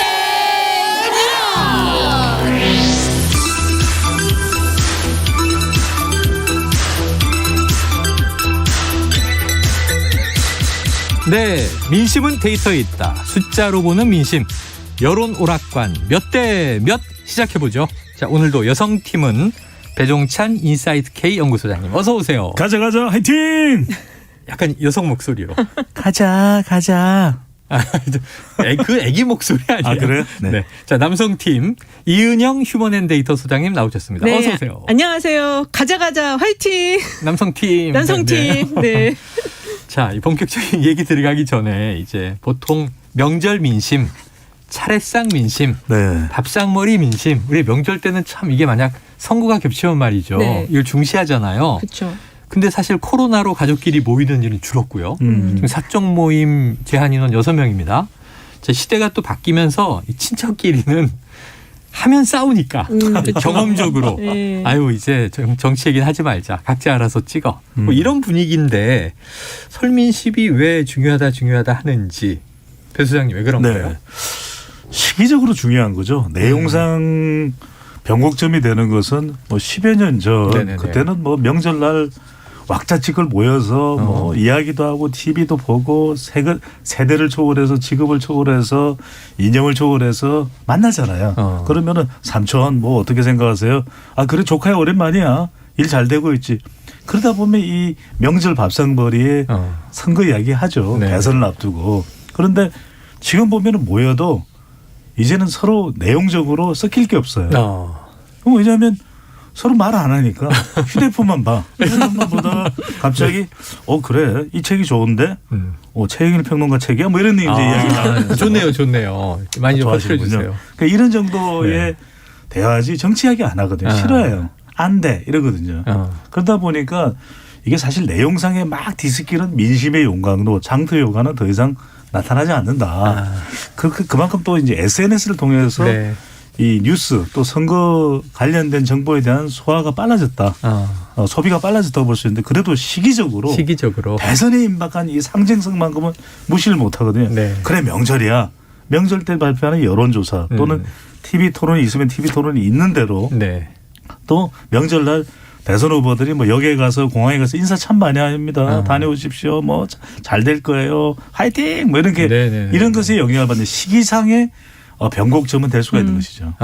그게 이소장도 비슷하게 보세요. 지난 4.7 재보궐 선거 때 그 앞에 있었던 설 때 보면은 이제 그때 이제 박영선 후보가 설 전에는 민주당의 박영선 후보가 설 전에는 좀 지지율이 낮았고 안철수 후보가 높았었는데 설을 거치고 나서 이 박영선 후보 지지율이 상승하는 사례가 한 번 있었거든요. 그래서 이 설 민심이라는 게 아무리 얘기 안 한다고 그래도 모이면 얘기를 또 하게 되고 그리고 이번에 그 설 민심 관련해서 국토부에서 그 이동 인구 예측을 한 게 있어요. 이게 2,877만 명이 이동할 것이다라고 설문조사 결과가 나와서 이게 지난해보다는 17% 정도 상승을 해서 이게 사람들이 그 왜 이동할 거냐 물어봤더니 이제 코로나가 앞으로도 계속될 것 같아서 이번에는 좀 가야 되겠다. 이게 많습니다. 그래서 모이다 보면은 너무 오래 못 모였으니까요. 그렇죠. 지난 추석 때도 안 가고 설에도 안 가고 그래서 만나면은 이번에는 이제 좀 분명히 이 대선 관련한 얘기가 나올 것 같아요. 그러니까 보니까 이런 식이에요. 뭐 집안마다 6명 이상 모이면은 이게 위반이 되니까. 그러니까 이제 자손들이 여러 가족이 흩어져 있잖아요. 그러니까 아침에 한 팀 왔다 가고 점심 때 한 팀 왔다 가고 같이 모이지 못하고. 요새는 또 원격으로 하더라고요. 원격으로도 하고 차례는 또 원격으로 지내고. 뭐 가능한 일이니까요. 자, 하지만 과거보다는 많이 줄어들었다. 그리고 이제는 가족끼리 뭐 별로 누구 찍어라 이런 이제 압박 없으나 그럼에도 불구하고 영향은 있다. 이렇게 정리해 보겠습니다. 자, 오늘도 대선 후보 지지율 2가지 여론조사를 집중 분석해 보겠습니다. 먼저 지난 수요일 26일 발표된 리얼미터 조사인데요. 자, YTN이 리얼미터에 의뢰해서 지난 24일에서 25일 조사했고요. 자세한 내용은 중앙선거여론조사 심의위원회 홈페이지 참조하시면 됩니다.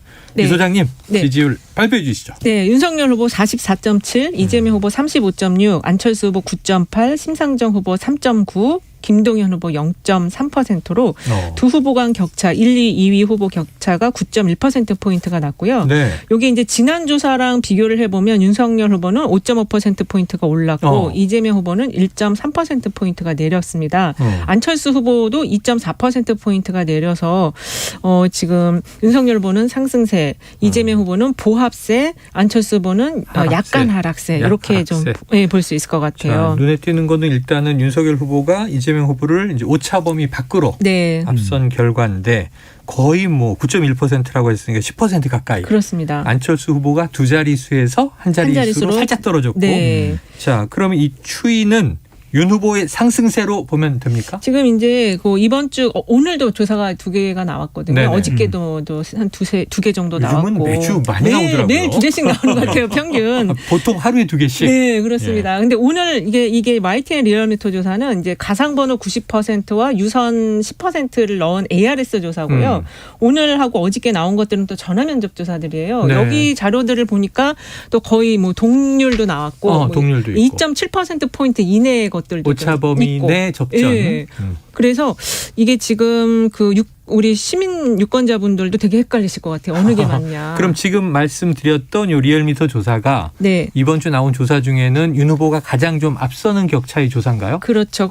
그런데 오늘 이제 나온 조사들을 보면은 유선을 좀 넣은 조사들이 좀 붙어 있는 경향들이 있어요. 네. 그래서 이게 이제 유선을 넣으면은 아무래도 보수 응답이 좀 높다고들 알고 있는데, 그래서 이제 뭔가 그 무속 관련한 논란이 미세하게 영향을 주지 않냐. 미세하게. 예. 그리고 이게 불씨가 꺼진 게 아니고 지금 그 무속인 대회가 곧 있을 거라는 또 이야기가 있더라고요. 200만 명이 모인다. 그래서 이거 모이면은 누구에게 유리할 거냐 불리할 거냐 지금 그게 막 오늘도 오면서 막 얘기를 했거든요. 그래서 이제 그런 것들이 좀 계속 살아있는 불씨로 좀 남아 있을 것 같습니다. 소장님, 요거 하나 여쭤볼게요. 네. 지금 이제 지난해 말부터 추이를 보면 이재명 후보는 떨어졌다 그래도 뭐 소폭 떨어지고 올랐다 그래도 소폭 오르고 아까 그 보합세 횡보를 쭉 하는데 윤석열 후보는 떨어질 땐 놀랄 정도로 뚝 떨어지고 그럼 안철수 후보가 툭 올라오고 또 올라갈 땐 팍 올라가고 좀 이 뭐랄까요 오르락내리락하는 급등세가 거칠어요.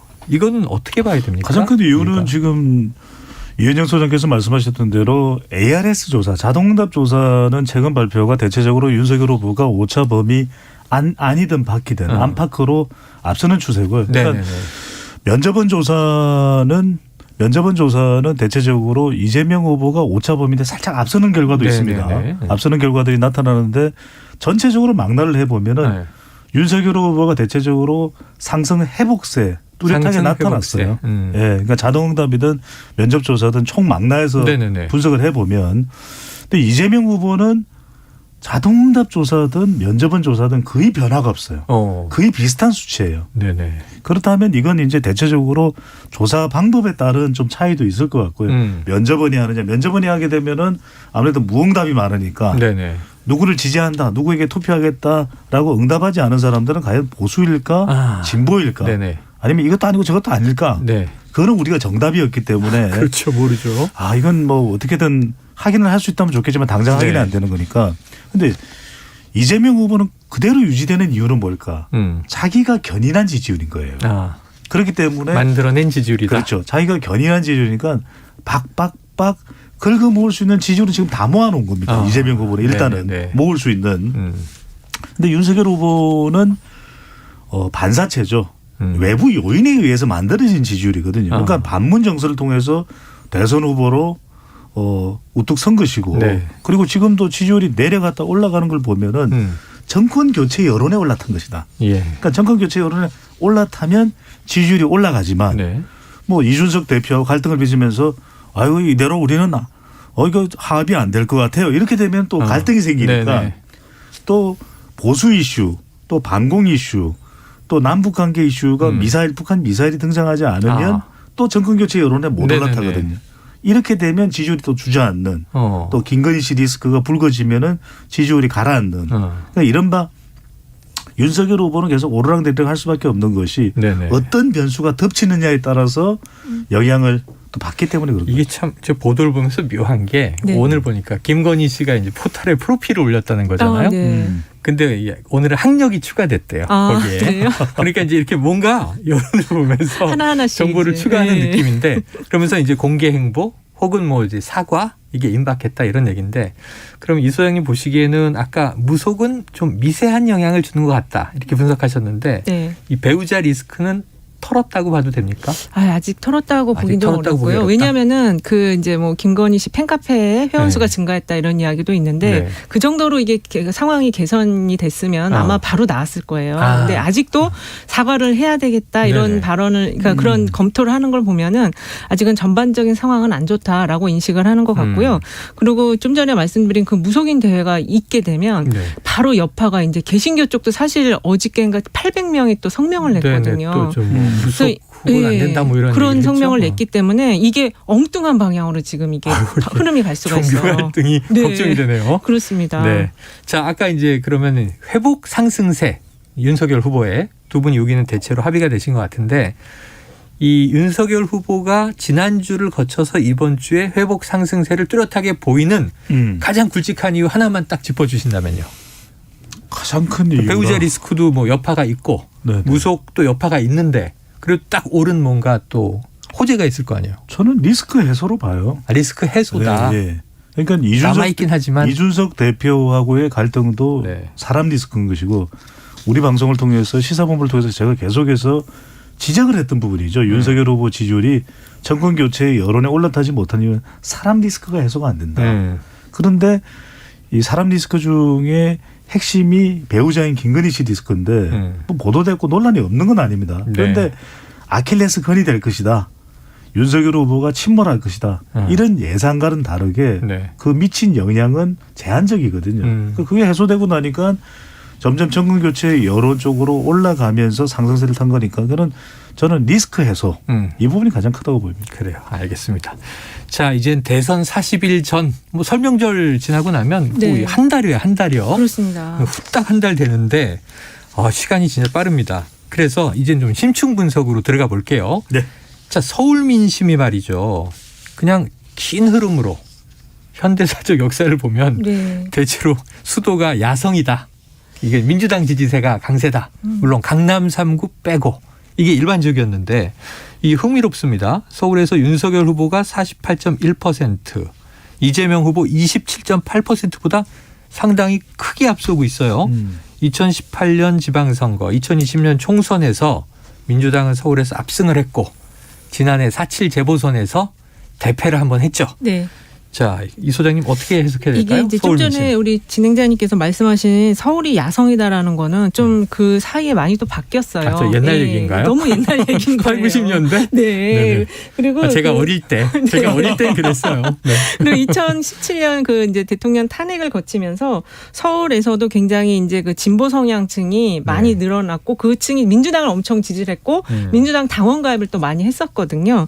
그런데 이제 지금 이렇게 큰 차이가 나는 이유는 일단은 그 윤석열 후보가 그 문재인 정부의 그 불만에 대한 요소들을 잘 지금 공략을 하고 있다. 그렇게 좀 봐야 될 것 같은데 그 내용들이 뭐냐면은 이제 그 원전 문제라든지 여가부 폐지라든지 또 안보에 대한 어떤 이슈, 정체성에 관한 논란 이런 것들을 아주 잘 그 공략을 하고 있고 또 최근에 이제 방역 팩스 부분까지 현 정부가 좀 잘 못하고 있다라고 생각되는 부분을 탁탁 콕콕 집어가지고 지금 공략을 하고 있는 게 좀 먹히고 있다라는 생각이 들고요.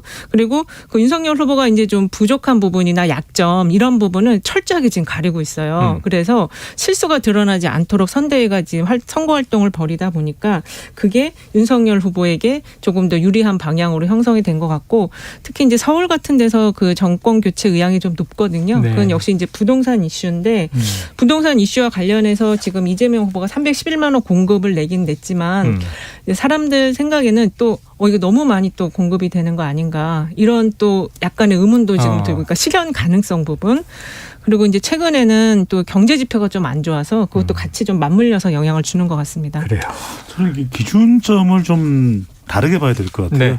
그러니까 87년에 민주화 운동 6월 항쟁이 있을 때도 그 중심 지역이 서울이었거든요. 그리고 그 이후에도 학생 시위나 또 노동 현장의 또 노동 집회의 중심적이 서울이었습니다. 그러니까 어떤 이야기냐면 뭐 촛불 집회도 대표적으로 광화문 광장 서울이 수도이다 보니까 지난 2017년까지도 가장 가까이는 바로 이제 이념적 성격이 강했죠, 서울이. 그래서 서울이 이른바 민주당 성향이 강하다. 그런 해석이 가능했고 역대 민주당 대통령 당선자 중에서 서울에서 지고 대통령이 된 예가 없어요. 그랬던 이유는 이념적 기준이 강하게 작동하고 이제는 이익의 땅입니다. 이익의 땅이다. 이익의 땅이에요. 이게 또 명언을 하나 하시네요. 북호층입니다. 북호층. 서울은 이익의 땅이다. 이익의 땅이 된 거예요. 네. 왜 북호층 서울에 와서 아파트 한 채 똘똘한 한 채 보유하고 싶거든요. 네. 또 하나 뭐냐면 코로나가 워낙 힘들다 보니까 이 자영업층에서 민심 위반이 일어나는 것이고 마지막으로 청년 세대가 인구가 많을 수밖에 없죠. 학생 인구가. 네. 이들이 기대했던 그런 정책들이 제대로 안 되니까 그 실망감이 2017년 LH 사태로 불붙기 시작했다고 봐야 되겠죠. 자, 그런데 이번 대선도 그러면 서울을 못 잡으면 어렵다? 반드시 그렇지는 않겠지만 어느 그렇죠. 후보든 간에 서울에서 큰 격차가 나서는 안 될 거예요. 네, 큰 격차는 안 된다. 네. 뭐 서울에서 살짝 지고 다른 데서 만회할 수는 있겠으나 적어도 서울에서는 한 자릿수 이내라야 되지 네네네. 한 자릿수 이상으로 지는 후보라면 어려워지겠죠. 인구도 워낙 많기 때문에 그렇죠. 네. 천만 두 자릿수로 지게 서울이죠. 된다. 네. 자, 다음 조사로도 한번 가봐야 되겠네요. 참 토론 얘기도 해야 되는데 근데 다음 조사 먼저 보죠. 뭐. 네. 자, 어제 발표된 NBS 전국 지표조사 결과를 보죠. 엠브레인 퍼블릭, K-스탯 리서치, 코리아 리서치, 한국 리서치가 지난 24일에서 26일 대선 후보 지지도를 조사했습니다. 자세한 내용은 중앙선거여론조사 심의위원회 홈페이지 참조하시고요. 배 소장님, 네. 결과는요? MBS 여론조사입니다. 이재명 후보 35%, 윤석열 후보 34%, 어허. 이재명 후보가 1%포인트 깻잎 반장. 네네. 오차 범위 오차범위인데. 네. 앞서는 결과고요. 안철수 후보가 10%. 그리고 심상정 후보가 2%로 나타났는데 아니 지난주에는 깻잎 반장이 1.5%포인트라 그러셨는데 네. 오늘은 1%로 깻잎이 얇아졌어요? 제 마음이에요. 아. 근데 중요한 네, 것은 오차가 있구나. 깻잎도. 중요한 것은 그러니까 이은영 소장께서도 살짝 언급했던 세계일보 조사. 네. 세계일보 수치는 말씀을 안 드립니다. 개요를 다 말씀드려야 돼서. 네네네. 그 조사도 비슷해요. 지금 이 패턴하고. 그런데 두 조사의 공통점은 비슷한 시기에 같은 조사 방법이거든요. 그 이야기는 어느 쪽이 어느 여론조사가 정답이고 어느 쪽이 뭐 잘못된 것이다 이렇게 이야기를 할 수는 없습니다. 네. 그렇다면 각각 지금 지지층들이 어떤 조사 방법이든 똘똘 뭉치고 있다. 그 결과를 해석을 해보면 그래서 아직까지는 혼전 설 명절 직전의 민심을 보면 상당히 혼전세예요. 혼전세다. 자, 혼전세인데 네. 지금 제가 눈에 띄는 건 안철수 후보인데 그렇죠. 아까 조사도 그렇고 이번 조사도 그렇고 어쨌든 지난주보다는 빠지고 있어요. 많이는 아닌데 예. 조금씩 빠지고 있는데 그럼 지금 단일화, 야권 단일화가 변수인데 과연 이게 상수화되느냐 아니냐 이 갈림길인 것 같아요. 그렇죠. 어떻게 좀 예상해 보십니까? 이게 지금 리얼미터 YTN 리얼미터 조사에서는 한 자릿수로 지금 내려갔기 때문에 네네. 그 후속적인 추세선의 상승을 만들지 못하고 있는 게 조금 이번 조사들에서 나타나고 있는 것 같고요. 네. 이렇게 되면은 국민의힘 입장에서는 동력이 생기지 않을 수가 있죠. 같이 할 필요성은 별로 못 느낄 것 같고 그리고 그러다 보니까 지금 국민의힘 입장에서 3자 필승론 이야기가 나오더라고요. 네. 안철수 3자 후보가 필승론. 네, 요 정도로 해서 조금씩 빠지면 우리가 이긴다. 안철수 후보가 완주해도 이긴다. 그렇죠. 완주해도 이렇게 해서 조금씩 계속 빠지는 추세면 이길 수 있다. 그리고 또 민주당에서도 재밌게 3자 필승론이 나와요. 이 상황에서 안철수 후보만 조금 더 지지율이 올라가면 우리가 이길 수도 있겠다. 이런 얘기가 양쪽에서 다 나온다고 하더라고요. 그래서 일단은 지금 안철수 후보의 그 존재감이라는 거는 양쪽이 다 지금 주목을 하고 있는 존재감이긴 하지만 지지율에 따라서 이 안철수 후보의 그 단일화와 관련된 어떤 그 자기 입지가 더 공고해지는 거는 현 지지율에 따라 달려 있다 이렇게 말씀드릴 수 있겠어요. 배 소장님은 안철수 후보 어떻게 바라보세요? 지지율이 왜 내려갔을까요? 네네. 우리 시사본부를 통해서 계속 분석을 해드린 제가 2012년부터 이렇게 분석을 했거든요. 안보 이슈가 부각되면 떠면 안철수 후보의 지지율이 가라앉는다니까요. 이게 왜냐면 그래요? 중도층을 견인하고 있는 정치 지도자의 또 정치인의 숙명인 거죠. 왜? 진영 간 대결 구도로 나누지. 아니 북한이 미사일을 쐈어? 그거 안 되지. 강경 대응해야지. 그럼 보수가 강해지고. 그래서 윤석열 후보가 킬체인, 이 색깔론에 대해서 지적과 선제 타격. 선제 타격 얘기하는 게 보수층 결집 전략이거든요. 네네네. 그렇다면 이 부분에 대해서 본인이 그러면 어떻게 하면 보수층들을 계속 껴안고 갈 수 있을지 중도 보수를 그런 대책을 사실 마련했었어요. 미리 선제적으로. 근데 이러다 보니까 안 후보의 지지율이 지금 대체적으로 10% 내외로 떨어졌거든요. 네네네. 그렇다면 단일화는 물 건너 가는 거죠. 아하. 왜냐하면은 이렇게 되면은 윤석열 후보는 단일화에 대한 필요성 자체가 현저히 줄어들 수밖에 없습니다. 그래요. 본인은 또 어떤 조사는 지지율에 앞서고 가고 있는 그런 상황이기 때문에 또 하나는 이건 이제 이 지지율에 따른 기준이라면 현실적인 문제가 있는 거죠. 당 내에서 특히 이준석 대표가 워낙 또 지금 단일화를 싫어하기 때문에 네. 그렇다면 단일화는 물 건너 갔다 이렇게 표현하면 좀 과하겠지만 물 건너 가고 있다 이렇게 표현할 수 있겠죠. 자, 바로 예언 오락관으로 들어갑니다. 네. 설 명절 전. 아까 갑자기 무속인들이 이제 스스로 무교인 이렇게 부르셨는데 예언하면 모른다는 여기 이제 이 데이터를 분석하는 네. 분들도 예언을 하십니다. 자, 요거 여쭤보죠. 이 안철수 후보 반등 가능성 있어요? 지금으로 봐서는 지금 노력은 열심히 하시더라고요. 네네. 그 뭐 저기 후원회장도 모시고 또 지역에 가서 더 활동도 하고 하는데 그거 가지고는 지금 추세선을 올리기에는 지금 17%를 넘어야지 단일화 네네네. 동력이 생긴다고 김종인 총괄선대위원장이 말했잖아요. 거기가 좀 어려운 것 같아요. 지금 너무 많이 멀어졌어요. 예. 교수장님 혹시 있습니까? 반등 가능성?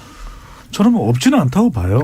왜냐하면 여전히 시소 게임 네네. 현상은 남아 있거든요. 네. 윤석열 후보가 지지율이 계속 유지가 된다면 뭐 안철수 후보가 별 뭐 재간이 없겠지만 네.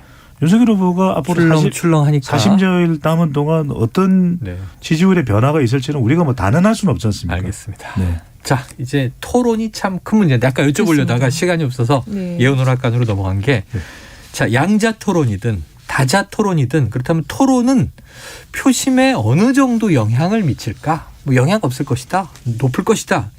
자, 이재명이나 윤석열 후보 둘 중 대세 형성에 토론이 기여합니까? 대세 형성에는 기여할 것 같아요. 왜냐하면은 이제 그 대체로 내가 지지하던 후보를 계속 지지하겠다라는 조사가 한 60% 정도 나오거든요. 네. 토론을 네네네. 중심으로 봤을 때 그리고 이제 토론을 보고 내가 바꾸겠다라는 게 한 30% 초반대 정도 낮지 나와요. 않네요. 낮지 않습니다. 그래서 우리가 계속 그 많이 얘기했는데 요거는 진영의 결집을 더 가속화시켜주는 게 네네. 있지만 실수를 했을 경우에는 그게 굉장히 이제 다시 방송에 보도가 되거든요. 그렇지. 어마어마한 폭발력으로 나타날 수가 한 번 있어요. 보고 끝이 아니라 그렇습니다. 계속 복귀가 되니까. 그렇습니다. 그게 중도층에게는 아주 결정적인 영향을 줄 수 있죠. 말 한마디 잘못하면. 이게 왜 중요하냐면 1960년 미국 대선에서 TV 토론을 하는데 케네디 후보는 멀쩡한데 닉슨 후보는 흔들렸어요. 그걸 유권자들은 놓치지 않거든요. 무슨 말씀이냐면 그렇죠. 그걸 놓치지 않는 유권자가 있어요.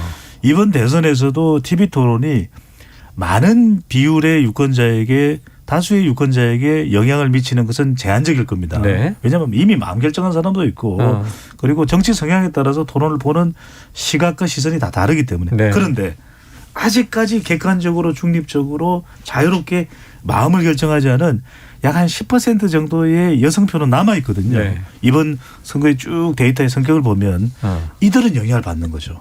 마음을 결정하지 못하고 있는 이들이 TV 토론을 보면서 어떤 후보가 진실을 이야기하고 어떤 후보가 의혹을 해소하고 있고 어떤 후보가 5년 대통령에서 믿을 수 있는 것인가 신뢰냐 이런 부분들을 확인할 수 있는 것이 TV 토론이기 때문에 전체에 영향받는 비율은 작지만 결정적인 변수가 됩니다. 결정적인 변수가 된다. 영향을 받는 사람들에게는 결정적이니까요. 자, 이제 빠르게 한번 OX 퀴즈를 내볼게요. OX를 바뀌었어요. 배우자 김건희 씨 등판 임박했다는 보도가 나옵니다. 이 김건희 씨의 등판 윤석열 후보에게 득일까 실일까? OX. 이거 판단하기 어려운데 이거 세울 수 없나요? 삼각형 유보. 교수장님. 저는 실이에요. X? 왜 그러냐면 안 나오는 게 좋다? 네, X인데 아니 득이었으면 애진장에 나왔겠죠. 아니 빨리 안 나올 이유가 없는 거죠. 두 번째는 뭐냐면 결국 윤석열 후보는 후보가 계속 주목을 받아야 되는데 지금도 빅데이터 썸트렌드 분석을 보면 지난 24일부터 27일까지 이재명 후보가 거의 윤석열 후보보다는 빅데이터 언급량은 2배 정도예요. 그럼 윤석열 후보가 받지 못하는 그 주목은 누가 가져갔냐? 배우자 김건희 씨가 가져갔어요. 아이고. 그러니까 김건희 씨가 등장하면 너무 질문이 쌓여 있잖아요. 그런 질문에다가 다 온 취재진들이 윤석열 후보는 뭐 다 아는 거니까 우리 김건희 쪽으로 가요. 이렇게 되버려요. 그래요. 알겠습니다. 자, 이 소장님 세모는 뭐 플러스 마이너스 저는 다 있는데 같은 의견이에요. 다 있는데 어느 쪽이 더 이제 우세할지는 어렵다. 그렇죠. 예. 자, 베이징 올림픽이 다가옵니다. 이게 대선의 변수 됩니까 안 됩니까? 이건 될 것 같아요. 된다. 잠깐만, 예. 배 소장님은요? OX. 저는 X. 별로 영향 없다. 베이징은 변수가 안 되는데 변수는 있죠. 네. 우리 KBS로 시청을 했다. 중요한. 대단한 사람이야. 제가 놓치는 걸 아주 쏙쏙 챙겨. 이거 후임 자리를 노리는 것 같아요. 아니에요. 견지하도록 하겠습니다. 언제까지 하시죠? 자, 그러면은 이 소장님, 네. O라고 하셨으니까, 예. 그럼 누구에게 유불리해요? 일단은 이게 지금 현재 좀 높은 지지를 받고 있는 분에게는 네. 좀 불리할 수 있다. 왜냐면 관심이 딴 데로 쏠리니까. 그래요. 네. 그리고 지금 벌써 관심이 다른 데로 쏠리니까. 다른 데로 쏠리니까. 그러니까 그 사이에 좀 뒤처져 있는 후보가 열심히 뭔가를 또 만들어낼 수도 있는 거고요. 네. 자, 시간은 지났지만 하나 더 여쭤볼게요. 마지막 예언의 시간. 설 명절이 지났습니다. 앞으로 이제 내일부터 5일간의 연휴가 지나고 우리가 이제 2월 3일 이제 수요일에 다시 목요일이죠. 평일로 돌아오는데 그러면은 그때의 지지율을 한번 이 소장님 예상해 주시죠. 지금 오늘 나온 것도 기준으로 했을 때 저는 이재명 후보가 37, 윤석열 후보가 36 이렇게 될 것 같아요. PD님 적고 계시죠? 적어놓으세요. 이재명 37, 윤석열 36. 자, 그럼 안철수 후보까지. 안철수도 하세요. 네. 안철수 후보 10. 야, 이거 진짜 예언이네. 숫자가. 배 소장님 받으시죠. 저는 안철수 후보는 제외하고요. 이재명 후보 37, 윤석열 후보 37. 똑같아진다. 이거 약간 베낀 것 같으면서도. 저는 왜 그러냐면은 명절 아까 이야기했잖아요. 예. 그러니까 좀 쫓아가고 있는 쪽은 명절을 거치면서 이거 호남에서도 가족들 모이는 그때 심기일전하거든. 심기일전. 으쌰 한다. 그래서 거의 또 팽팽하다. 네. 아주 두 분은 아주 팽팽한 걸로 지금 몰고 가고 계세요. 자, 토론 보고 싶습니다. 유권자들이 결정이 있겠죠.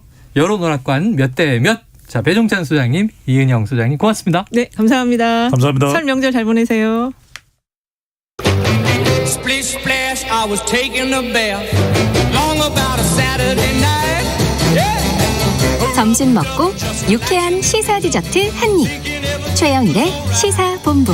Well, I stepped out the tub and put my feet on the floor. I wrapped the towel around. 네, 시사본부 매일 이 시간 청취자분들께 드리는 깜짝 간식 선물 오늘도 준비되어 있습니다.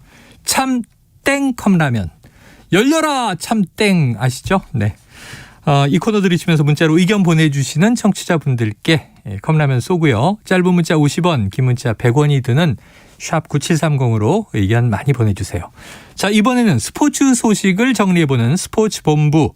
자, 올림픽 중계를 위해 베이징에 가 있는 매주 이 스포츠본부를 담당해 주시던 KBS 스포츠국의 정현호 PD를 전화로 연결해서 현지 분위기를 직접 들어보겠습니다. 정 PD님, 니하오. 네, 안녕하세요. 한국말로 하시네요. 네, 전 니하오 했는데.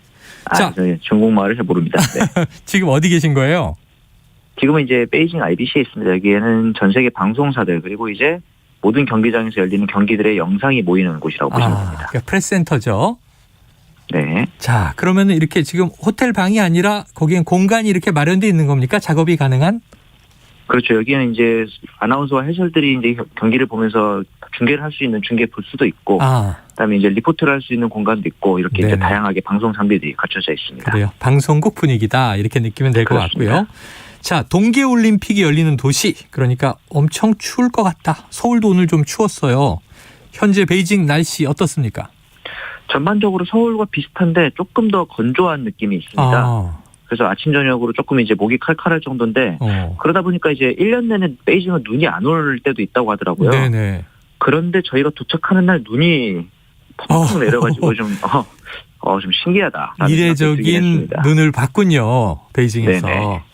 자, 지난주 금요일에 출발을 하셨습니다. 지지난주까지 이제 시사본부 나오시고 자, 베이징 공항 도착해서 그럼 숙소까지 가는 데는 이 눈 기상 외에는 별다른 어려움은 없었습니까?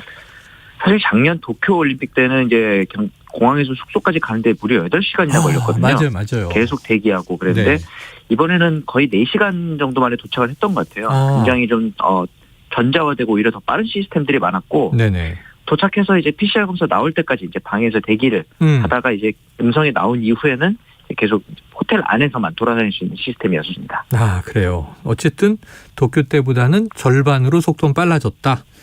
자, 이게 오미크론 변이가 확산되고 있어서 중국 당국이 방역에 더욱 신경 쓰고 일본에 비하면 중국은 상당히 좀 엄격하게 이 방역 통제를 하지 않습니까? 그게 좀 느껴지십니까? 그렇죠. 제가 앞서서 이제 호텔 안에서만 돌아다닐 수 있었다고 했는데 여기서는 지금 CLS라고 해서 클로즈드 루프 시스템을 운영하고 있는데 쉽게 말해서 정말 정해진 장소만 갈 수 있어요. 딱딱. 그 방송센터, 경기장 그리고 숙소 이 앞으로는 한 발짝도 못 나갑니다. 심지어 이 공간들을 이동하는 셔틀버스나 택시가 있는데 이 기사와 어떠한 접촉도 금지되어 있어요. 그렇다 보니까 이제 뭐 숙소 앞에 있는 무슨 쇼핑몰이라든가 식당이라든가 이런 것들도 공원 이런 것들도 다 그림의 떡이고 그러다 보니까 저희가 이제 호텔이랑 이 방송센터 안에만 있는 식당만 이용이 가능하거든요. 벌써부터 약간 좀 물리고 있습니다. 업무 외 시간에 관광 분위기를 내는 거는 엄두도 못 내는군요. 절대 불가능한 상황이죠. 정현우 PD가 혼자 이렇게 호텔 밖에 왕푸진 거리에 가서 진해튀김 사 먹고 그럴까 하고 궁금했었는데 그럴 일은 없네요. 왕푸진은커녕 그 앞에 있는 공원조차 못 가고 있죠. 공원도 못 나가보고 있다. 자, 지금 정 PD 방송 종사자들이 모여있는 이제 IBC에 있다고 하셨고 여기가 주로 이제 업무 공간이 될 것 같습니다. 또 다른 나라 취재진들도 좀 속속 도착할 텐데 정 PD님이 워낙 이제 우리가 지금 인정하는 스타 PD잖아요. 인상도 좋죠. 잘생겼죠. 화술도 좋죠. 자, 좀 다른 그 나라의 취재진들과 좀 대화 있습니까? 예전에는 뭐 그게 가능했죠. 그리고 심지어 그 올림픽 기념품 중에 하나인 핀을 달라고 왔다 갔다 하고 그런 경우도 많았는데 서로 이제 코로나19의 여파로 다른 방송사의 부스를 방문한다든가 또 이제 다른 방송사에서 우리 쪽 부스에 방문한다든가 이런 게 굉장히 좀 눈치 보이는 상황이 됐어요. 그러다 보니까 취재진들과 올림픽 관련 대화를 나눌 일이 거의 없는데 한 가지 좀 답답한 게 이제 개막식이 바로 다음 주잖아요. 일주일 남았죠. 그래서 그런 정보들을 좀 물어보고 싶은데 예전의 대회들에 비해서 이렇게 개막식 관련된 정보가 없는 경우는 처음이라서 좀 걱정도 되고 그렇습니다. 아니 그 유명한 그 중국의 영화 감독 이 장예모 감독이 맞습니다. 이 저 개막식 폐막식을 전에도 주관을 했었잖아요. 연출을 맞습니다. 했었는데 이번도 그렇다고 하잖아요. 그렇죠. 근데 그 외에는 전혀 뭐 좀 규모는 축소된다 이런 얘기 나왔는데 딱 그 두 가지만 알고 있습니다. 저하고 똑같네요. 베이징에 가 계신데. 네네, 그러니까 말이에요. 자, 2008년 이후 베이징에서 14년 만에 올림픽이 열리게 됐는데 자, 하계랑 동계는 겹치는 종목이 아예 없습니다. 그렇죠. 그러면 그때 경기장 하나도 쓸모없고 지금 경기장 다 새로 지은 겁니까? 오히려 시내에 있는 경기장들은 2008년의 유산들을 재활용하는 경우가 많습니다. 그래요? 대표적으로 이제 컬링 경기장 같은 경우는 이제 박태환 선수가 금메달을 땄더니 수영 경기장을 수영 경기장이 컬링으로 빙판을 만들었거든요. 그래서 이제 당시의 별명이 워터큐브였는데 이번에는 아이스큐브로 불리고요. 우리나라 선수들의 금메달이 나올 것으로 예상되는 피겨랑 쇼트트랙 경기가 열린 경기장은 2008년 때 배구 경기장이었습니다. 이런 식으로 활용이 많이 되고 있고 그 외에 이제 스피드 스케이팅, 비계어, 슬라이딩 센터 정도만 좀 신설을 한 상황입니다. 네, 자 동선이 엄격히 통제되고 있다고 하셨지만 이 우리 평창 동계올림픽 때도 병상 경기는 강릉에서 열렸었습니다. 그러면 베이징도 좀 주변 도시에서 치러지는 경기들도 있지 않겠습니까? 그렇습니다. 크게 보면 이제 장자커우 그리고 옌칭 두 도시에서 열리는데 설상 종목이 장자커우에서 열리고 썰매 종목이 옌칭에서 열립니다. 장자커우라는 도시는 이제 베이징에서 거의 200km 가까이 떨어져 있거든요. 그런데 중국 정부에서 이번에 고속철도를 완공을 해서 1시간이면 갈 수 있다라고 또 이제 홍보를 하고 있는 상황이고요. 이 두 도시 옌칭과 장자커우가 전반적으로 베이징보다 좀 춥고 바람도 많이 부는 좀 쌀쌀한 도시입니다. 그래서 윤성빈 선수라든가 이런 우리나라 선수들의 컨디션 관리도 좀 중요해 보입니다. 자, 컨디션 관리 중요하죠. 자, 우리가 금메달이 기대되는 날을 흔히 이제 골든데이 이렇게 해서 우리 방송 중계에서도 굉장히 또 주목해서 말씀해 주실 것 같은데 이번 이 동계올림픽 골든데이 지금 언제로 좀 주목되고 있나요?